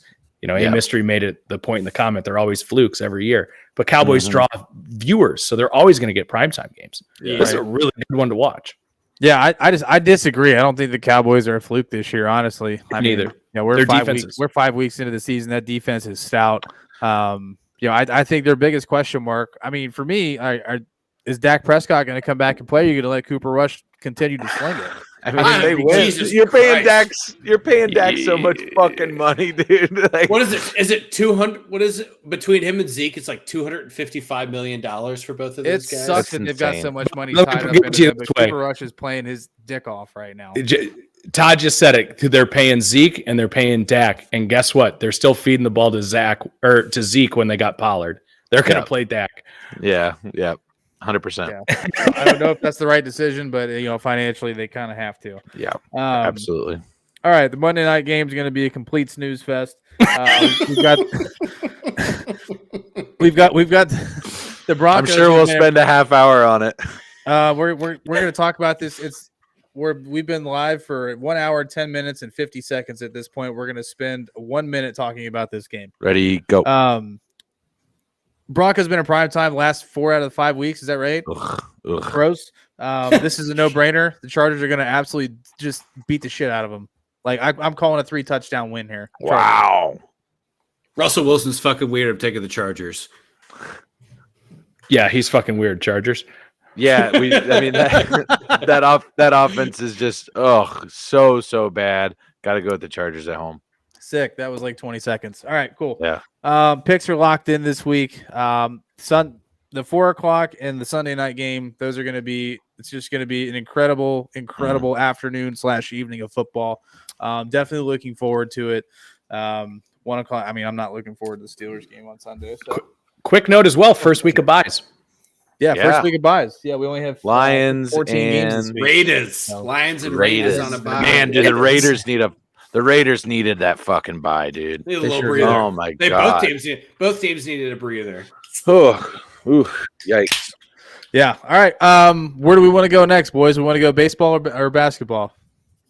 Or Devontae Adams. Or Devontae Adams completely Raiders transition right there. Shoving somebody and then there's a lawsuit, I think, now in the air. I don't know if Chad, if you guys caught this clip, but after the frustrating loss, obviously the Raiders took last week, Devontae Adams was walking to the locker room. Somebody proceeds to get into his way, and he just shoves the shit out of him. Continues to walk like nothing happened.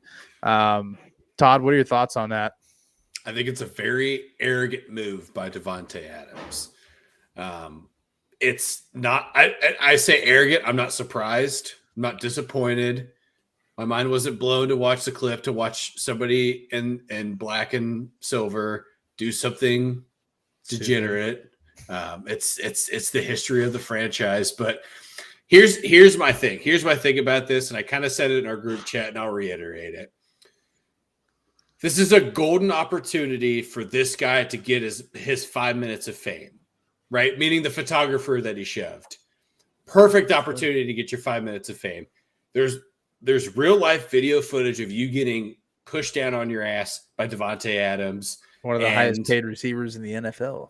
Correct. And you could say, well, it's one of those things where, like, yeah, I'm going to take full advantage of this.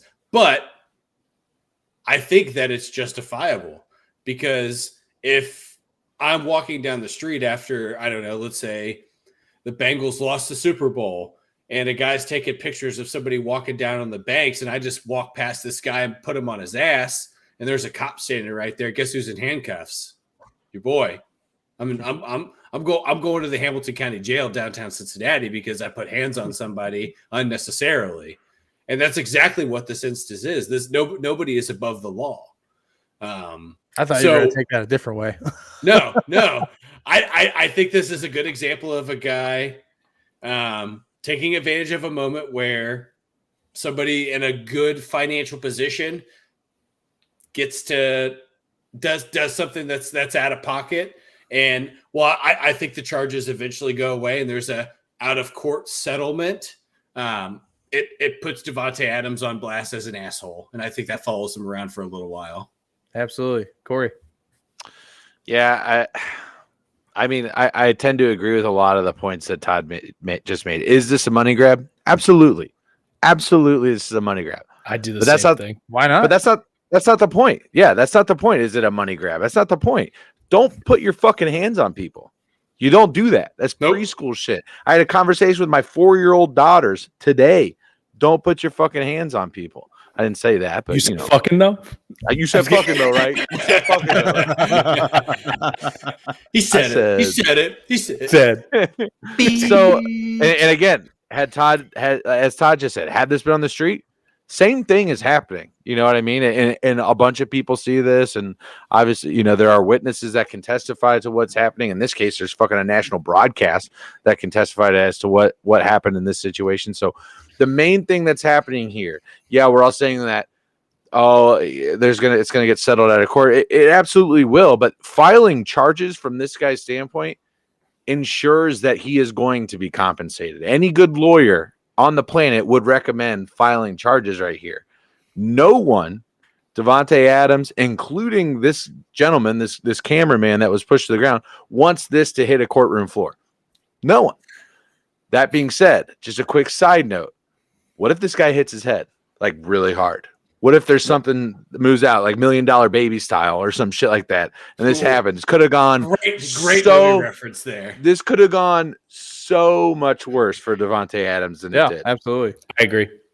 And he's also he's carrying heavy equipment. What is he falling back on? Just pay the guy. Just pay him and say goodbye. That's all it is. Yeah, I think he receives a hefty fine and also loses a few milli out of the bank account. I don't think the NFL fines him. I think the Raiders are the ones that end up giving him the fine or whatever it comes out. I don't think the NFL does shit about it. I think if he gets a game or something like that, that's fine. The one thing I think he'll get suspended. Really? Wow. Maybe I don't know. Wow. Let me just say, Aaron Donald took two helmets and used them as fucking katanas, and NFL got nothing. does not have precedence to suspend over practices. I'm just saying. I'm just saying the NFL does not have precedent to send suspensions or on practices. If he does that on the street, what happens? Oh, no, I'm not disagreeing with you that he should have been suspended. I think when that happened that week, I said he should. Here's what I'm going to say about the photographer. I think those guys sign up for a lot of shit. If Davante Adams goes up for a touchdown over the goal line, gets shoved into a photographer, and he gets his ass put on the field, you signed up for that. The photographer did not sign up for what just happened to him. Correct. That's the difference. You look at photographers in NBA. You look at the chain gang in the NFL. Shit happens. You blow out a knee because you were standing there holding the chain and football was happening around you. You sign on for that by being on the field. This is nothing that this gentleman signed up for, and I believe that he deserves to be rightly compensated for it. It's a good point. It's like when Sean Payton broke his leg on the sideline. Yeah, Aaron, I think you also made a good point, at least in our group chat, is that, when we see just a couple weeks ago when a guy hit Kyler Murray, obviously that's a strike to the face, but everybody's up in arms about that. I think it goes both ways in terms of putting your hands on somebody that you just don't fucking do it. First of all, the guy Bobby Wagner tackled the guy that jumped on the field. You lose rights when you go on the field like that. Absolutely. This guy was credentialed to be there. It's like, I don't know what this guy has. I don't know. Is he holding something? Exactly. I don't know. Bobby's like, I'm taking this guy the fuck out. So odds are he doesn't, but still. I mean, the charges brought against, they're completely fair in my opinion. I think that, whatever he gets, he deserves to get, because obviously Aaron made the point that, he didn't sign up for that. He didn't deserve to be treated that way. And, maybe somebody, NFL players will think twice about it. Obviously I don't see a lot of people taking out cameraman anytime soon other than Davante Adams. But he apologized for it after right after the game. I think there is a little bit of credence to that. But what I did not see him do was, I've seen people make the point of like, well, look at it from this angle. He kind of like darts out right in front of him. You know what he didn't do? Fucking put his hand out and say, my bad, bro. I didn't see you out of my peripheral. Right. I didn't know who you were. Right. You came up on me. I'm so sorry. You're a photographer. Like, I get it. You just lost the game. And, there's a lot of heated emotions that I don't think us simpletons understand when you're getting yourself up to that level. Completely uncalled for. Yeah, absolutely. Absolutely. Anything other in the NFL that you guys want to cover? I think I'm pretty much good on that. That was pretty much the big splash of the week. Yeah, for sure. Well, the NBA season is upon us, ladies and gentlemen, boys and girls. It will be starting on the 17th, so 5 days. I believe was that Sunday, Monday. What it starts on Tuesday. Tuesday. Yeah, 6 days. Today's Wednesday. My goodness. But yeah, who's the opening game? I believe Warriors. Yeah, it's the Warriors and it's not the Clippers, is it? No. Oh, sorry. It's 76ers Celtics are the East Coast game. West Coast game is the Lakers and the Warriors. Lakers Warriors. So that's the whole okay. Yeah, that's the whole thing. Yeah, got it. All right. Well, either way, we should have a good night of basketball there. A couple of things we wanted to talk about. We wanted to discuss. Obviously, preseason rankings, obviously who we're going to think is, going to make it deep in the playoffs, your rookies of the year, defensive players of the year, all of your awards, your preseason projections. Aaron, lead us off, man. We'll talk team projections first. So are we starting MVP or what? I'm sorry. Team projections. Team projections. So conference champs and finals champs. So I'm going to start in the Eastern Conference, which I think got a little bit more stacked this year. I think right now in Vegas, the odds-on favorites are the Celtics, and I would fade that bet a little bit. And part of that has to do with everything you've seen with the coaching, as well as, same thing. They made it to the finals last year. They took everything that they had to get there, and I think they just had a little bit of a needle in their balloon a little bit with the Udoka thing. I'm going to take Bucks versus Sixers. I really think people are forgetting the fact that the Bucks lost to the Celtics last year, and obviously the Celtics, made the finals. Giannis was unstoppable in that series. They did not stop him. The Celtics were the better team. I'm looking at a team that had Brook Lopez that only played 13 games, a team that had Giannis playing around 60-ish games.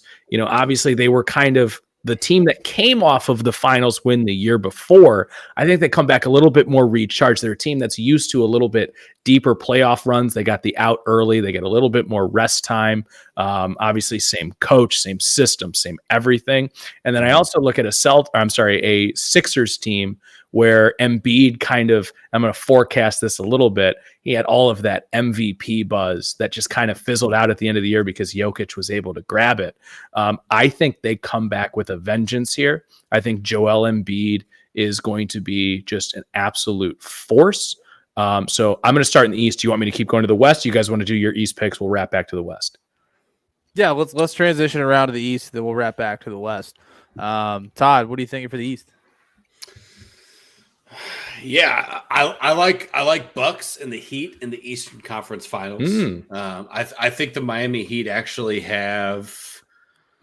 I think their roster, when you look like 1 to 8, let's call it, right? You get a little bit into your bench. I think that they have 6 to 7 guys who actually can score and be very good, strong, consistent scorers, right? I love their first round pick. Nikola Jovic, not to be confused with Nikola Jokic. I think that he's a guy that's going to immediately make an impact on the Heat. Now it's going to be off the bench, right? Where he's a 19-year-old kid. He's learning, kind of getting his NBA pants on. But I think you'll see him later into the season actually make an impact for the Heat. I think Bam Adebayo is one of the best big men in basketball, if not when Anthony Davis is not on the floor. The best defensive Rudy Gobert's not on the floor, the best defensive big man in basketball. So I'm taking the Bucks too, and I think the Bucks win it in 6 out of the East. Corey. Yeah, I think I got the same Eastern Conference final and a different opponent for the Bucks in this one though. I do fade the Celtics, but I have them in the Eastern Conference Finals. I think that team is strong enough to get there. I think they're just going to lose to the Bucks. Remember the Bucks were unhealthy to say the least last time that those two teams matched up and hung right with them. So I got Giannis carrying this team again. Is the best player in basketball in my opinion, and the Bucks are headed back to the finals. Okay. I actually have the same as Todd. I've got the Heat Bucks.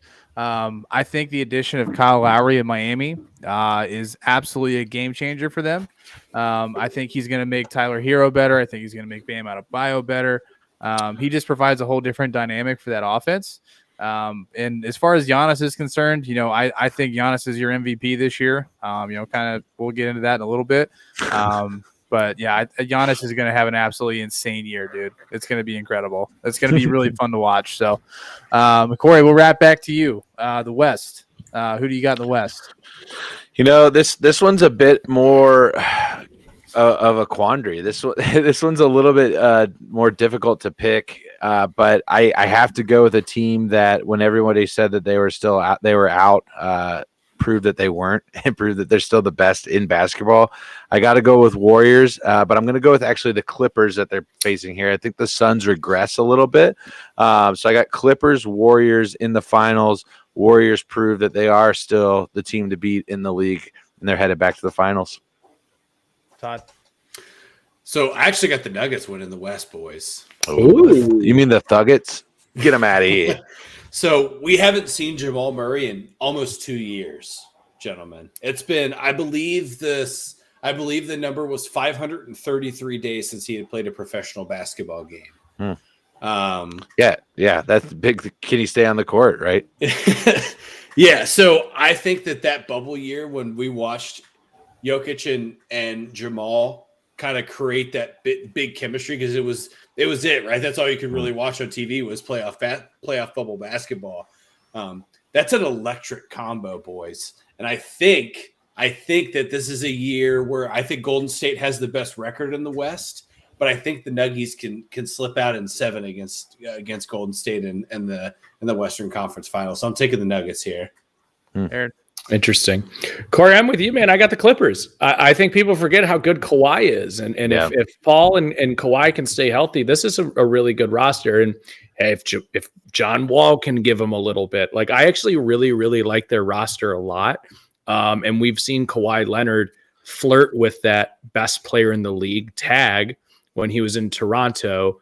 And then, of course, he's had some injury concerns since then. I think he comes back healthy. I think he comes back with a force. I think he comes back with just the want to be that guy again. He's kind of that quiet, silent assassin type guy. Yeah. And I think we saw a lot. I've been very, critical of Paul George. And I think the way he played last year without Kawhi there makes me feel a little bit better about that team in general. So I take the Clippers, and I'm going to take them against the Grizzlies. I really like a lot what I saw out of them last year. I think Ja Morant is without a doubt a superstar. And yeah, he's a high flyer and he, plays with reckless abandon. But the one thing I'll say about the Grizzlies is they really impressed me every time he was out. So if I can get 60 plus games out of Ja Morant, I'm not worried about the Grizzlies at all. I just need him to be healthy during that playoff push. Yeah, wow. Stay on the court. I think they actually have one of the most flying under the radar rookies in Kenny Lofton Jr. in Memphis as well, where he's gotten a lot of hype just based on him being a larger in stature power forward, right? He's kind of the old school power forward, probably 6'7", 6'8", right around 280 pounds, somewhere in that ballpark. But he plays the entire floor. He was undrafted. People did not want to take him did not want to pick him in the draft because of his size and being out of shape, and went into the summer league, was basically the summer league MVP, and has gone through the preseason and almost averaged a double-double. I think Aaron makes a good point. I'm sorry, Bobby, I'm not trying to steal your thunder. Oh, no, you're good. There's a lot. I think where I steer away from the Grizzlies is there's all of that talent is still very, very young, right? That's where I get a little bit concerned in the NBA, because I think we've seen, right, i.e. Boston getting into the NBA Finals, and even the Heat getting into the NBA Finals, where veteran leadership kind of takes prowess over young talent from time to time, right? And I think that's where Memphis kind of falls off as they get deeper into the playoffs, is if they face a team like Denver, who has two proven guys who can win you a game when the rubber meets the road, like a Jamal Murray and a Jokic. I don't know if they can beat them in 7. But I like Memphis a lot. I think they're a team that could actually win 50 to 55 games this year. They were like a 2 seed last year. Like they made the leap. They made the leap. I want to see the next one. Yeah, for sure. No, Todd, you made a great point. The Spurs did it for years, with the aged veteran talent, showing that it can beat young, talented teams. But I'm taking the Nuggets. I think Jokic is just incredible. Obviously, he's going to be, the statistical leader in most categories. He's going to dominate the league again with Jamal Murray back. It's just going to be a dynamite pairing if Jamal Murray can stay healthy. Let's hope. I'm actually taking the Clippers against the Nuggets, and I'm taking the Nuggets over the Clippers. I think the Nuggets are going to make that stride. I think this is Jokic's year. I think this is the year he gets into the finals, and I would love to see Jokic take on Giannis. I think that would be a fucking dynamite NBA Finals. So I can say this because I didn't pick the two teams. I think if that happens, I think the Bucks obliterate the Nuggets in 4 games. I think they run right through them. 4. Yeah. Oh yeah. I think they sweep them. And let me be also clear. I think the East is clearly the more top heavy conference in this NBA this year. I think you have like 4 or 5 sub 1,000 teams, 1,000 odds plus 1,000 teams that can win the conference finals coming out of the East this year. Whereas you look at the West, there's pretty much just 1 or 2. So I guess more top heavy. The West has a lot of meat in there, a lot of teams that are kind of coming up. They've got, like 2 or 3 really strong ones. And then you look at the East, they've got like 5, 6 teams that you're like, they can win the conference finals this year. Well, Corey, you had mentioned it too. Don't sleep on the Hawks, fellas. Don't sleep. I was going to talk about them a little bit. They're a team that's a really easy buy right now. If you're looking at a futures odd to win the conference finals, the Atlanta Hawks are sitting at plus 2,200 right now to win the conference finals. So that's a good value bet at least. You can throw a 50 spot on that and forget about it.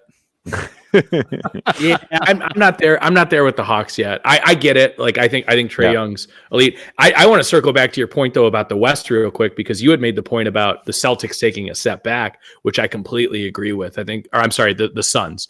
I think the Suns are going to take a step back. I think they're going to be more in that 6-5-4 range in the West this year. And then not to mention, when you look at the conference top to bottom, you're looking at the Thunder, the Jazz, and the Spurs, who are all tanking it.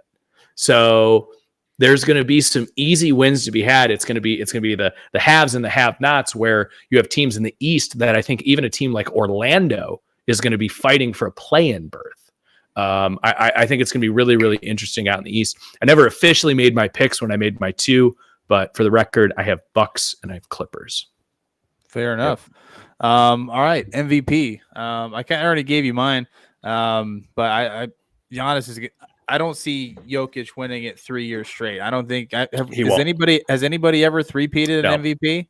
NBA voters get so bored. The fact that there's no chance. I don't. It's not. That's why James Harden won in 2018 over LeBron. That's exactly what they're bored. That's the biggest travesty. That's one of the biggest travesties. It's so gross in sports history. By the way, he'd have to statistically he'd have to do some shit you have never seen before. He can put out the same stats and even better, and they won't give it to him. Yeah, for sure. So that's why I'm taking Giannis. I think, obviously the greatest physical specimen in basketball to this point in time, at least right now in the league. I don't see there being any clear second person behind. Well, it's probably going to be Jokic, but other than those two, I don't really see who's going to be up there this year. I think Joel Embiid's going to be up there, fellas. I think we're forgetting that Joel Embiid put up career numbers last year because he was healthy and he was supported. Mm. I'm still picking Giannis for MVP, boys. I think that he comes out and has another 29-8-7 season.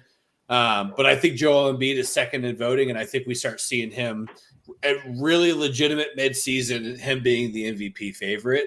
But if history repeats itself, which it normally does, MVP votes typically favor the team that gets into the playoffs. It makes it fairly deep. And I don't think the Sixers are quite at a position where they win the Eastern Conference, right? Because they're going to have to get past Milwaukee too. And it would be a perfect setup kind of getting through it and seeing Embiid and Giannis play each other right before those MVP votings just to tickle everybody's fancies on it. But I think that's my 1-2. I agree with Aaron. I think it was Aaron that said that Jokic could put up, or Bobby, whoever, put up better numbers, career numbers, and it doesn't matter. You don't give somebody the MVP 3 years in a row, right? I mean, the fact that Archie Griffin won back-to-back Heismans, it'll never happen again. It's the same in the NBA. Nobody three-peats MVP. Yeah. Otherwise, LeBron would have 9 MVPs. Yeah, no, I agree. There's such a track record for voter fatigue, and don't get me wrong, is Jokic completely qualified to win 3 MVPs in a row? Hell fucking yeah, he is. And especially, here's the thing. I think part of the reason he won it last year was the fact that he drug that roster to the playoffs. And now you're looking at a team that comes back a little stronger. And you said Jamal Murray. So maybe some of those numbers, he's going to have to trade a couple points. Maybe they turn into more assists. Maybe they turn into a little bit more rebounds where he's focusing on some other things. But I think that'll eat into a little bit of what he did last year. And if he doesn't, exceed what he did last year, there's no way he gets it. I love the Giannis pick. I really want to make it. I'm actually like 52-48% on the fence with this one. The thing with Giannis is, over the last couple of years, the Bucks have really, really committed to resting him a little bit. I mean, we see him play 60-something games last year, and I think Giannis is the best playoff basketball player I've seen in a very, very long time. And I think the Bucks are a team that he's already won the MVP, and he's gotten the finals. Go ask Giannis which one he'd rather get again. I'm looking at a guy like Joel Embiid, who has gotten neither of those and kind of got not snubbed, because I believe Jokic was the deserving MVP last year, but a guy who got to whiff the flavors of the writers talking about it and saying, look at Embiid, he's put together 66% of the season of where they're like, he's the guy. And I think he's got the smell in his nose, and I think he goes for it this year. I think Embiid's the best value on the board, and I think Embiid's my MVP. It's a great bet from a gambling perspective, but I'm going to gamble on Giannis being the healthier of the two, just statistically speaking. Joel being in the position where he plays on the court and the way he plays on the court sets himself up to kind of unfortunately miss some time. And I think Giannis is the best player in the league, as I've said multiple times now, and so that I'll just put my money there every single time. It's kind of like back when LeBron was in his heyday. Now I'm not saying they're the same player, but what I'm saying is back when LeBron was clearly the best player in the league, it was an easy bet every single year. Right. You're going to get plus odds. I'm going to go with LeBron every single time. So similar to Steph. Yeah, best player doesn't always equal MVP. No, 100%. But it's a good place to start with your money for sure, and that's why I'm taking Giannis. And I don't think, did we go around and do finals picks, like who our champ is? Because I think you said you have. Nuggets. I had Nuggets, Bucks. You had the Bucks winning it all. Okay, Aaron, you had Bucks versus Clippers. I also have the Bucks as well. Okay, and Todd, you have Bucks Nuggets. And I don't think it's 4 games, quite like you said, but I do think the Bucks win the NBA Finals. Yes. Just in the sense of not being fucking flush, I've got Bucks Warriors. Warriors fucking repeat. Let's go. God, that'd be so boring. Yeah, it would. This is the season for optimism. Are you probably right? Absolutely. I just want to get back to normal. We're still not all the way back to normal, but we are back to pre-COVID times. Andy Dalton's playing football again. He's a starting quarterback. The Warriors are winning championships. Things just feel, we're going to concerts again. I just need the Warriors to go back to where we were. Fair enough. Well, sucked for me pre-COVID. That's just losing championships every year, -1. All righty. Rookie of the year. Obviously a pretty decent draft class this year in regards to the NBA. So it's going to be exciting to see what these young guys can get into. Corey, why don't you lead us off with your pick? Why? Yeah, this is a guy I think can do almost anything on the basketball court. He's a guy that is NBA size ready, NBA stroke ready, and this is a guy that's already doing it a little bit in preseason. I'm really excited to see what he can do from a scoring perspective for sure out on the court. I'm going with Paolo. I think this guy is the real deal. I think he is the most NBA ready player. That's why he was taken number 1 overall. You know, we talked about 3 guys that kind of were going to be the number 1 overall pick, but in that last like 4 to 6 weeks before the draft, it was clear that Paolo was the number 1 overall pick, and that's why he's my rookie of the year nod. Todd. I'm taking Keegan Murray, boys. Whoa. Keegan Murray's got the stuff. He's got the stuff. I've followed him very closely through his Iowa journey, and now we're kind of getting him sprinkled into a very, very rough Sacramento roster. I think that him and Sabonis are going to be one of the top scoring big men duos in basketball. Cool. And wow. I think that's really fun to say because you're looking at 2 guys that can drop 25 and 15. It's like Murray, early 2000s Kings going on right here, man. Right. And Keegan Murray is an absolute ball hawk. He's a great defender. He blocks shots. He has the size, right? Similar to Paolo. He's around I think they list him at 6'9". He's probably 6'7", but he's about 250 pounds. He's got that big frame. He's fast. He handles the ball well. He has an excellent mid-range jumper, which fits him really nicely into the stretch 4 in the NBA. I think he's a guy. I drafted him in fantasy basketball because I truly believe that he is the most impactful rookie on a roster. That's where I see Keegan Murray, right? And I think we saw Cade Cunningham become the most impactful player on a roster, and that kind of equates there. So that's where my mindset comes in for Keegan. 2 big guys I think he's playing in the 4 slot, if I'm not mistaken, right? Yeah, he's a stretch 4. You can call him a 3. You can call him a 5. Yeah, he's a stretch 4. That's where I see Paolo kind of. They're almost like you said, built exactly. I think Paolo's 6'10", 240. Paolo's different though. That dude, he's a big motherfucker. That is a big dude. I can't believe that he's only 240 because his legs are like 2 redwoods. Yeah, I mean it's insane. Aaron, that's good.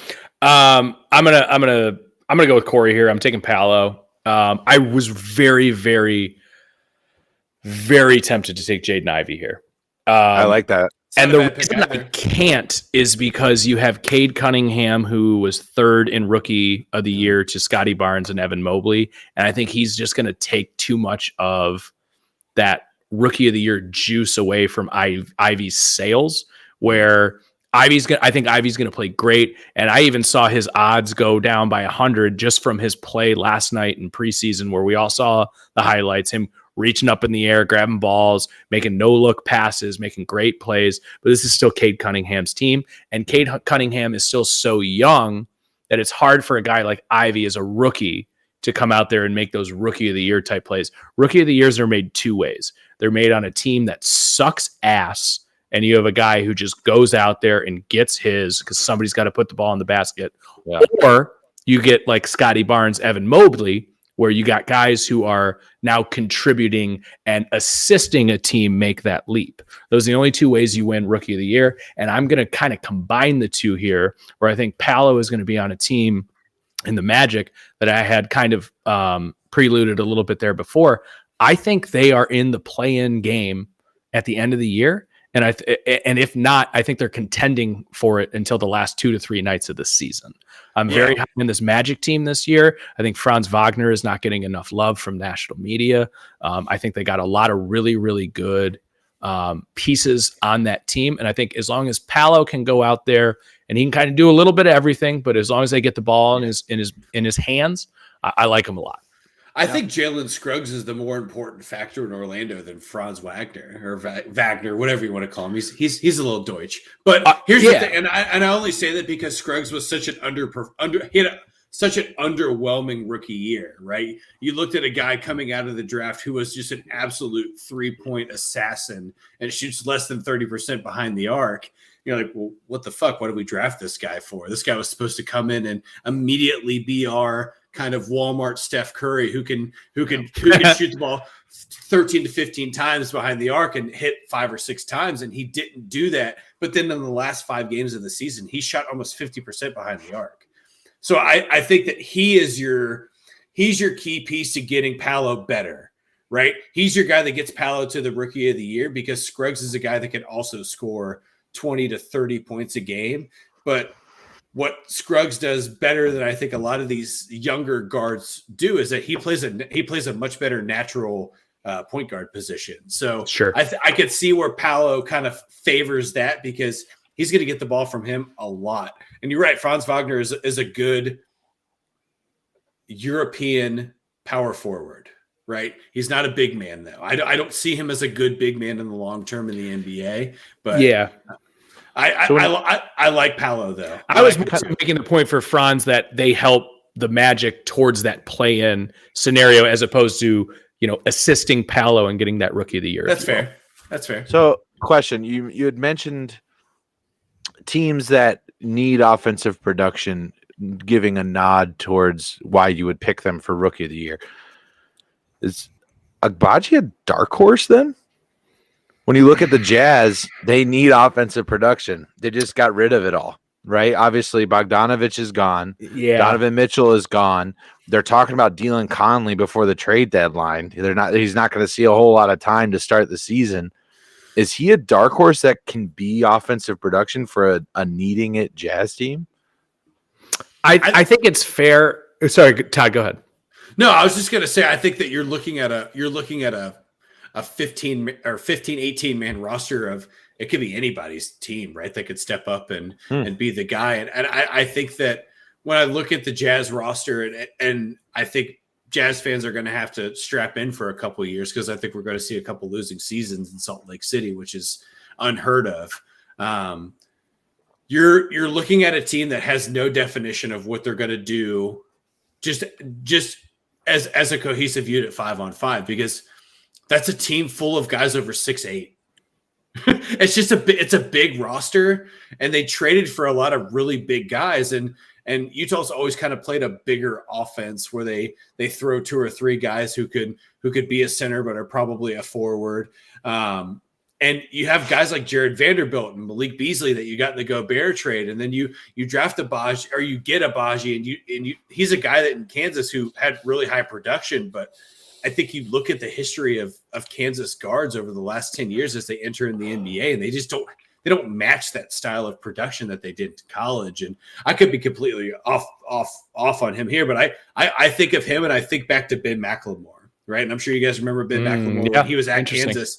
Crazy talent at the collegiate level. He was first team All-American 2 years in a row, gets drafted by the Kings in the first round, immediately goes out, is a shooter only, and is basically strapping to whoever he can to get on a second rotation. So I think Agbaji's going to have to figure out how to be a defender, right, and how to find his spot, because other than Clarkson, every guard position is kind of just up for grabs. Well, so, Sexton, right. Colin's there. That's right. Colin Sexton's there too. Yeah. So all right. So Clarkson comes off the bench. You have Sexton. So maybe Agbaji fits in between that. I think he runs a 3. There. I think. Yeah. And you have Malik Beasley there too, who has proven to be a big scorer. So I think that the Jazz are the one team where like you don't bet on anybody having any true individual value, because there's no. That's a good point.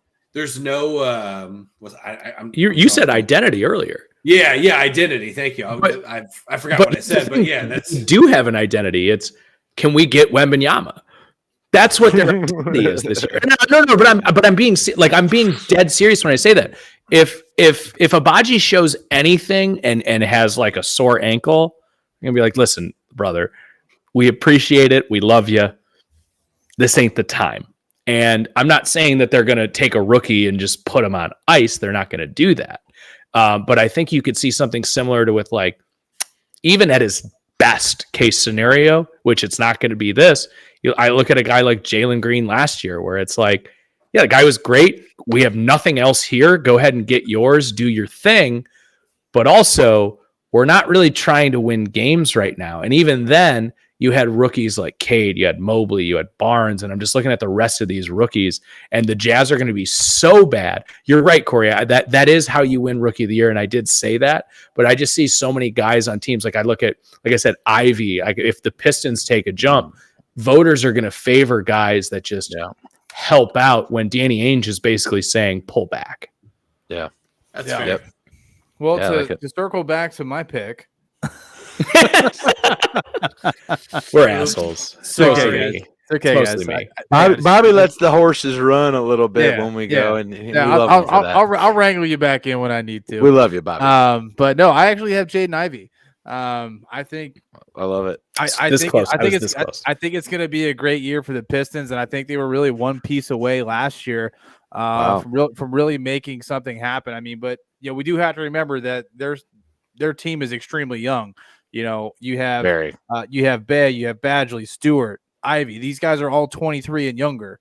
So it's a young team, but Bay and Stewart, they obviously have consistent nightly in, night out, double potential. Cade Cunningham's a playmaker, and Jaden Ivey, I think he's the glue that brings it all together. So obviously Paolo's the favorite, but Ivy is right behind him. So I was this close, man. It's just the Cade thing. I think it's a good bet, and honestly, I think if Ivy is what we think he is, what he's flashed to be, like the Pistons have 2 of the 3 that they need. You know what I mean? Like they're one piece away. You get one big name to come in there, and you're like, oh shit, the Pistons are going to be fucking good this year. I think Jalen Durant's pretty damn close, boys. I mean, he's 18. Dude. He's a pick. He's the youngest guy in the NBA, if I'm not mistaken, right now, because he went into Memphis as a 17-year-old freshman. He's 6'11" at 220. Can touch the top of the backboard if need be, if you need that from a shot blocker. I think he reminds me a lot of what Anthony Davis was to his introduction into the NBA. Right. And I don't mean that from a scoring perspective. I mean that from a defensive perspective. When Anthony Davis entered into the NBA, he was coming off being the best shot blocker in the history of college basketball. Absolutely. Right.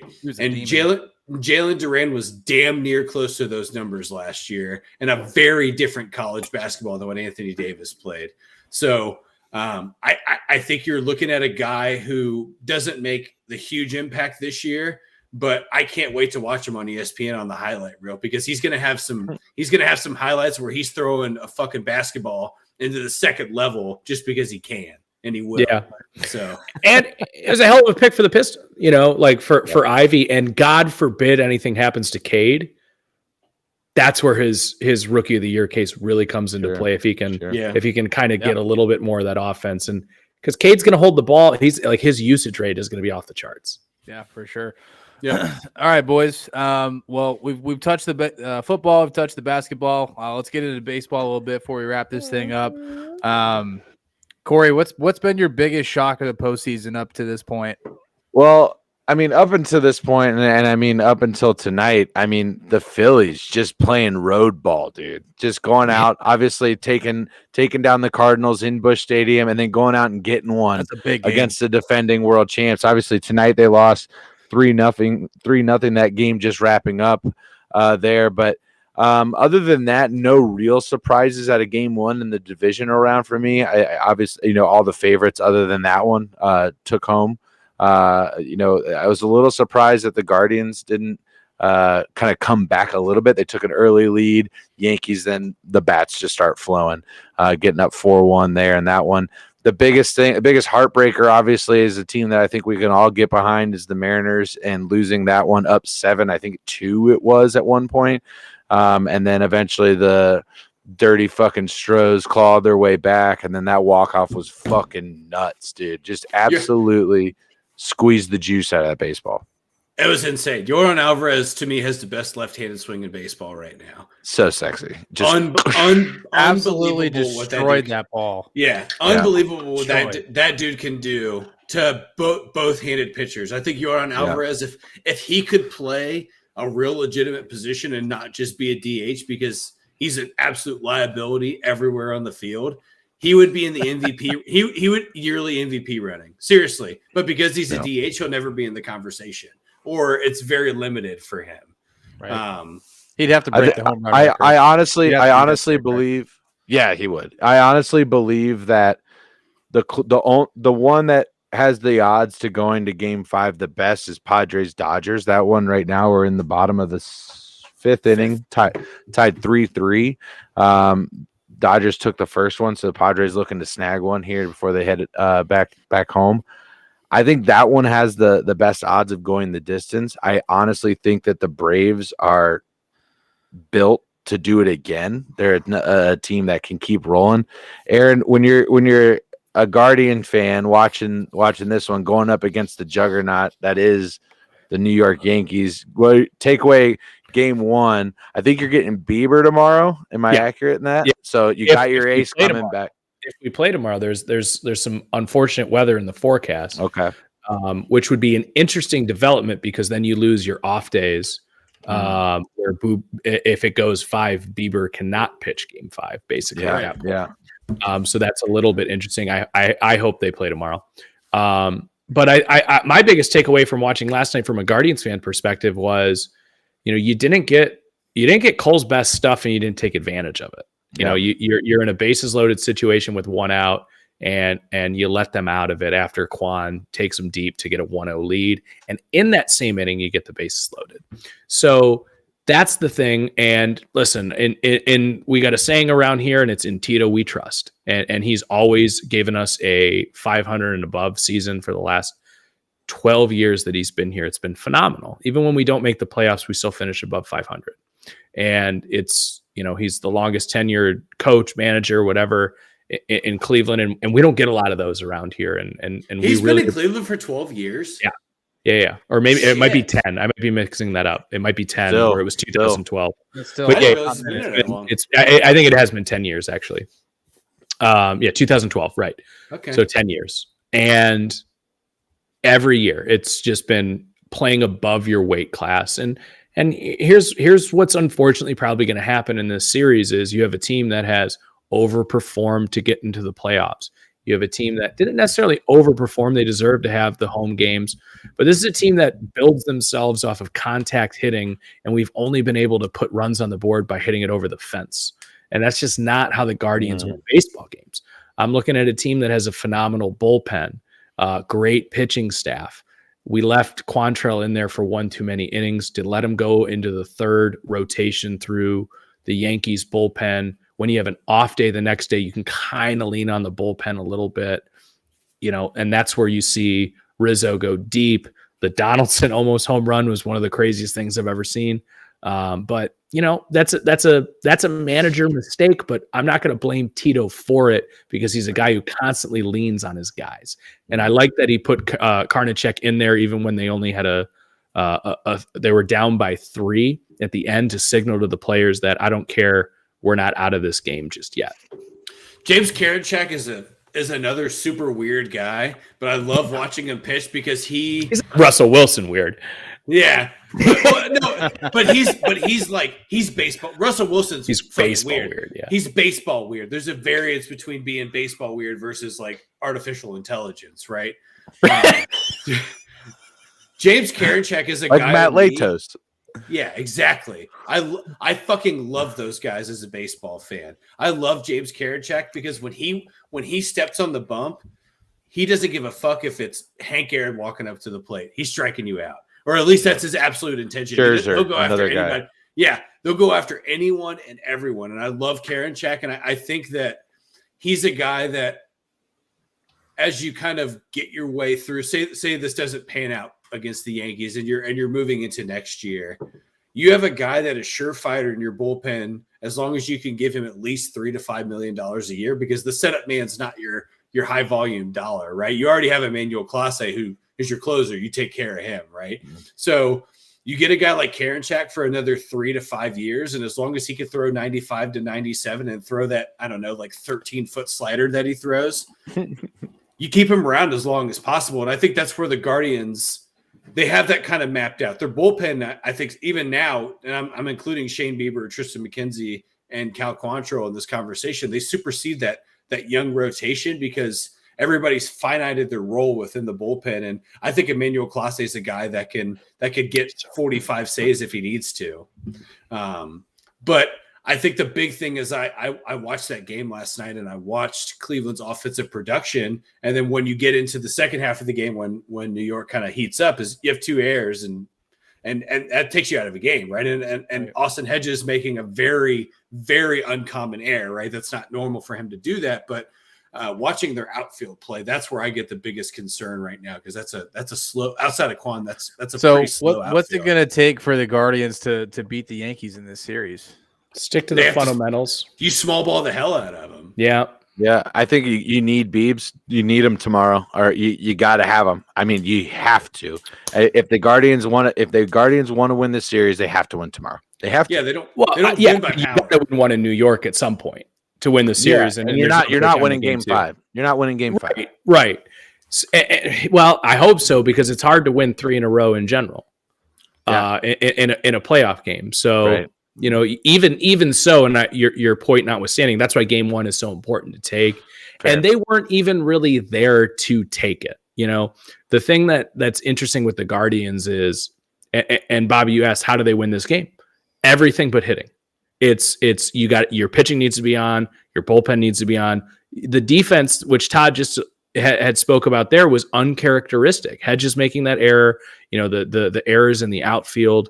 Right, literally the play after, you know, you get, or like 2 plays after the Donaldson, you know, missed home run where, you know, they throw him out at second. The guy lets it through the wickets, and it's, you know, it's unfortunate, but you know, you win that game by keeping Judge at bay, because outside of that, the lineup is fine, but they're not hot.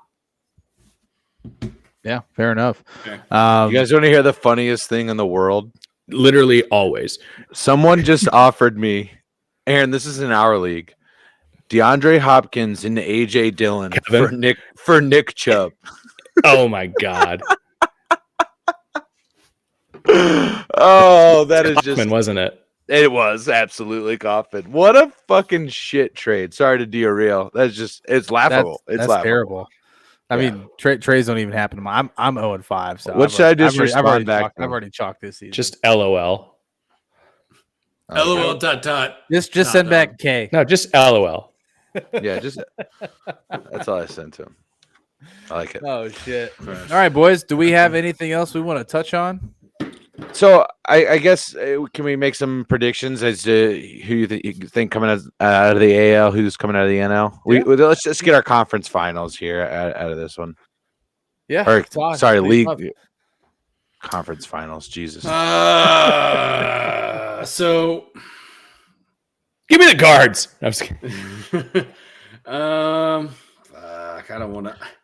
I hate doing it. It's going to be the Yankees and the Astros coming out It of is. the American League. It sucks. I hate it. Sucks. And then it's going to be the Astros and the Braves and the Dodgers playing in the National League, because that's just how baseball's kind of built. And it's going to be the Yankees and the Dodgers in the World Series, and we're going to have to watch this bajillion-dollar World Series play against each other, and the Dodgers are going to win another ring. That's where I see it. In the whole series, you go, you know, the Dodgers actually are from Brooklyn. Bronx.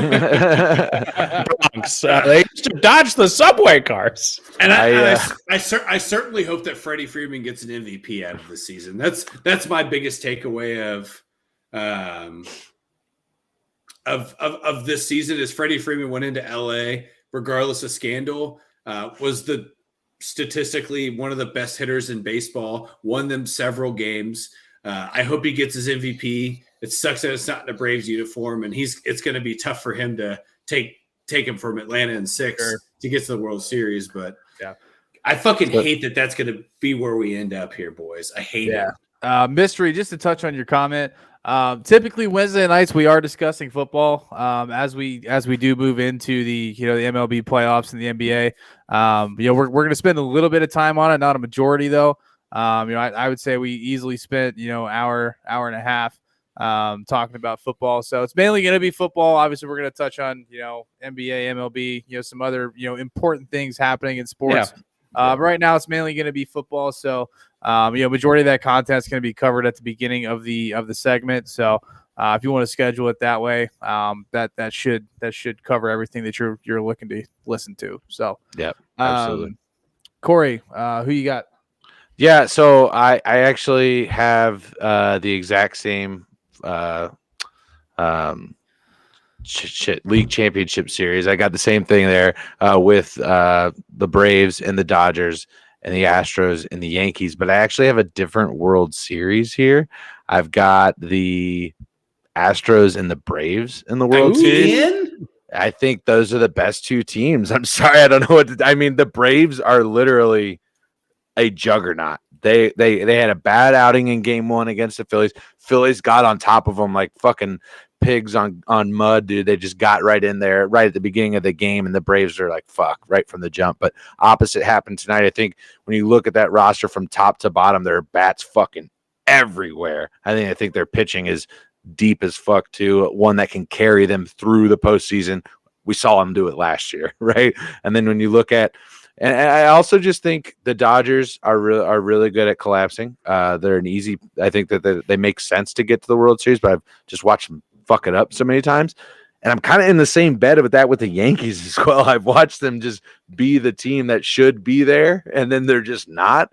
But all things considered, when it comes to bats, I think throughout each of those lineups, the Braves and the Astros are the teams. And I get it. It's a safe bet. You might say, what the fuck, Corey? It's super safe. Yeah, but it makes the most sense. I like those picks. I was half joking there. I am actually going to take the Guardians to beat the Yankees here. I like it. I think. I hope you're right. Yeah, and it's part of the reason I'm doing it, and I kind of have to, right? Like I'm gonna be real with everybody. Bro. Yeah, let's go.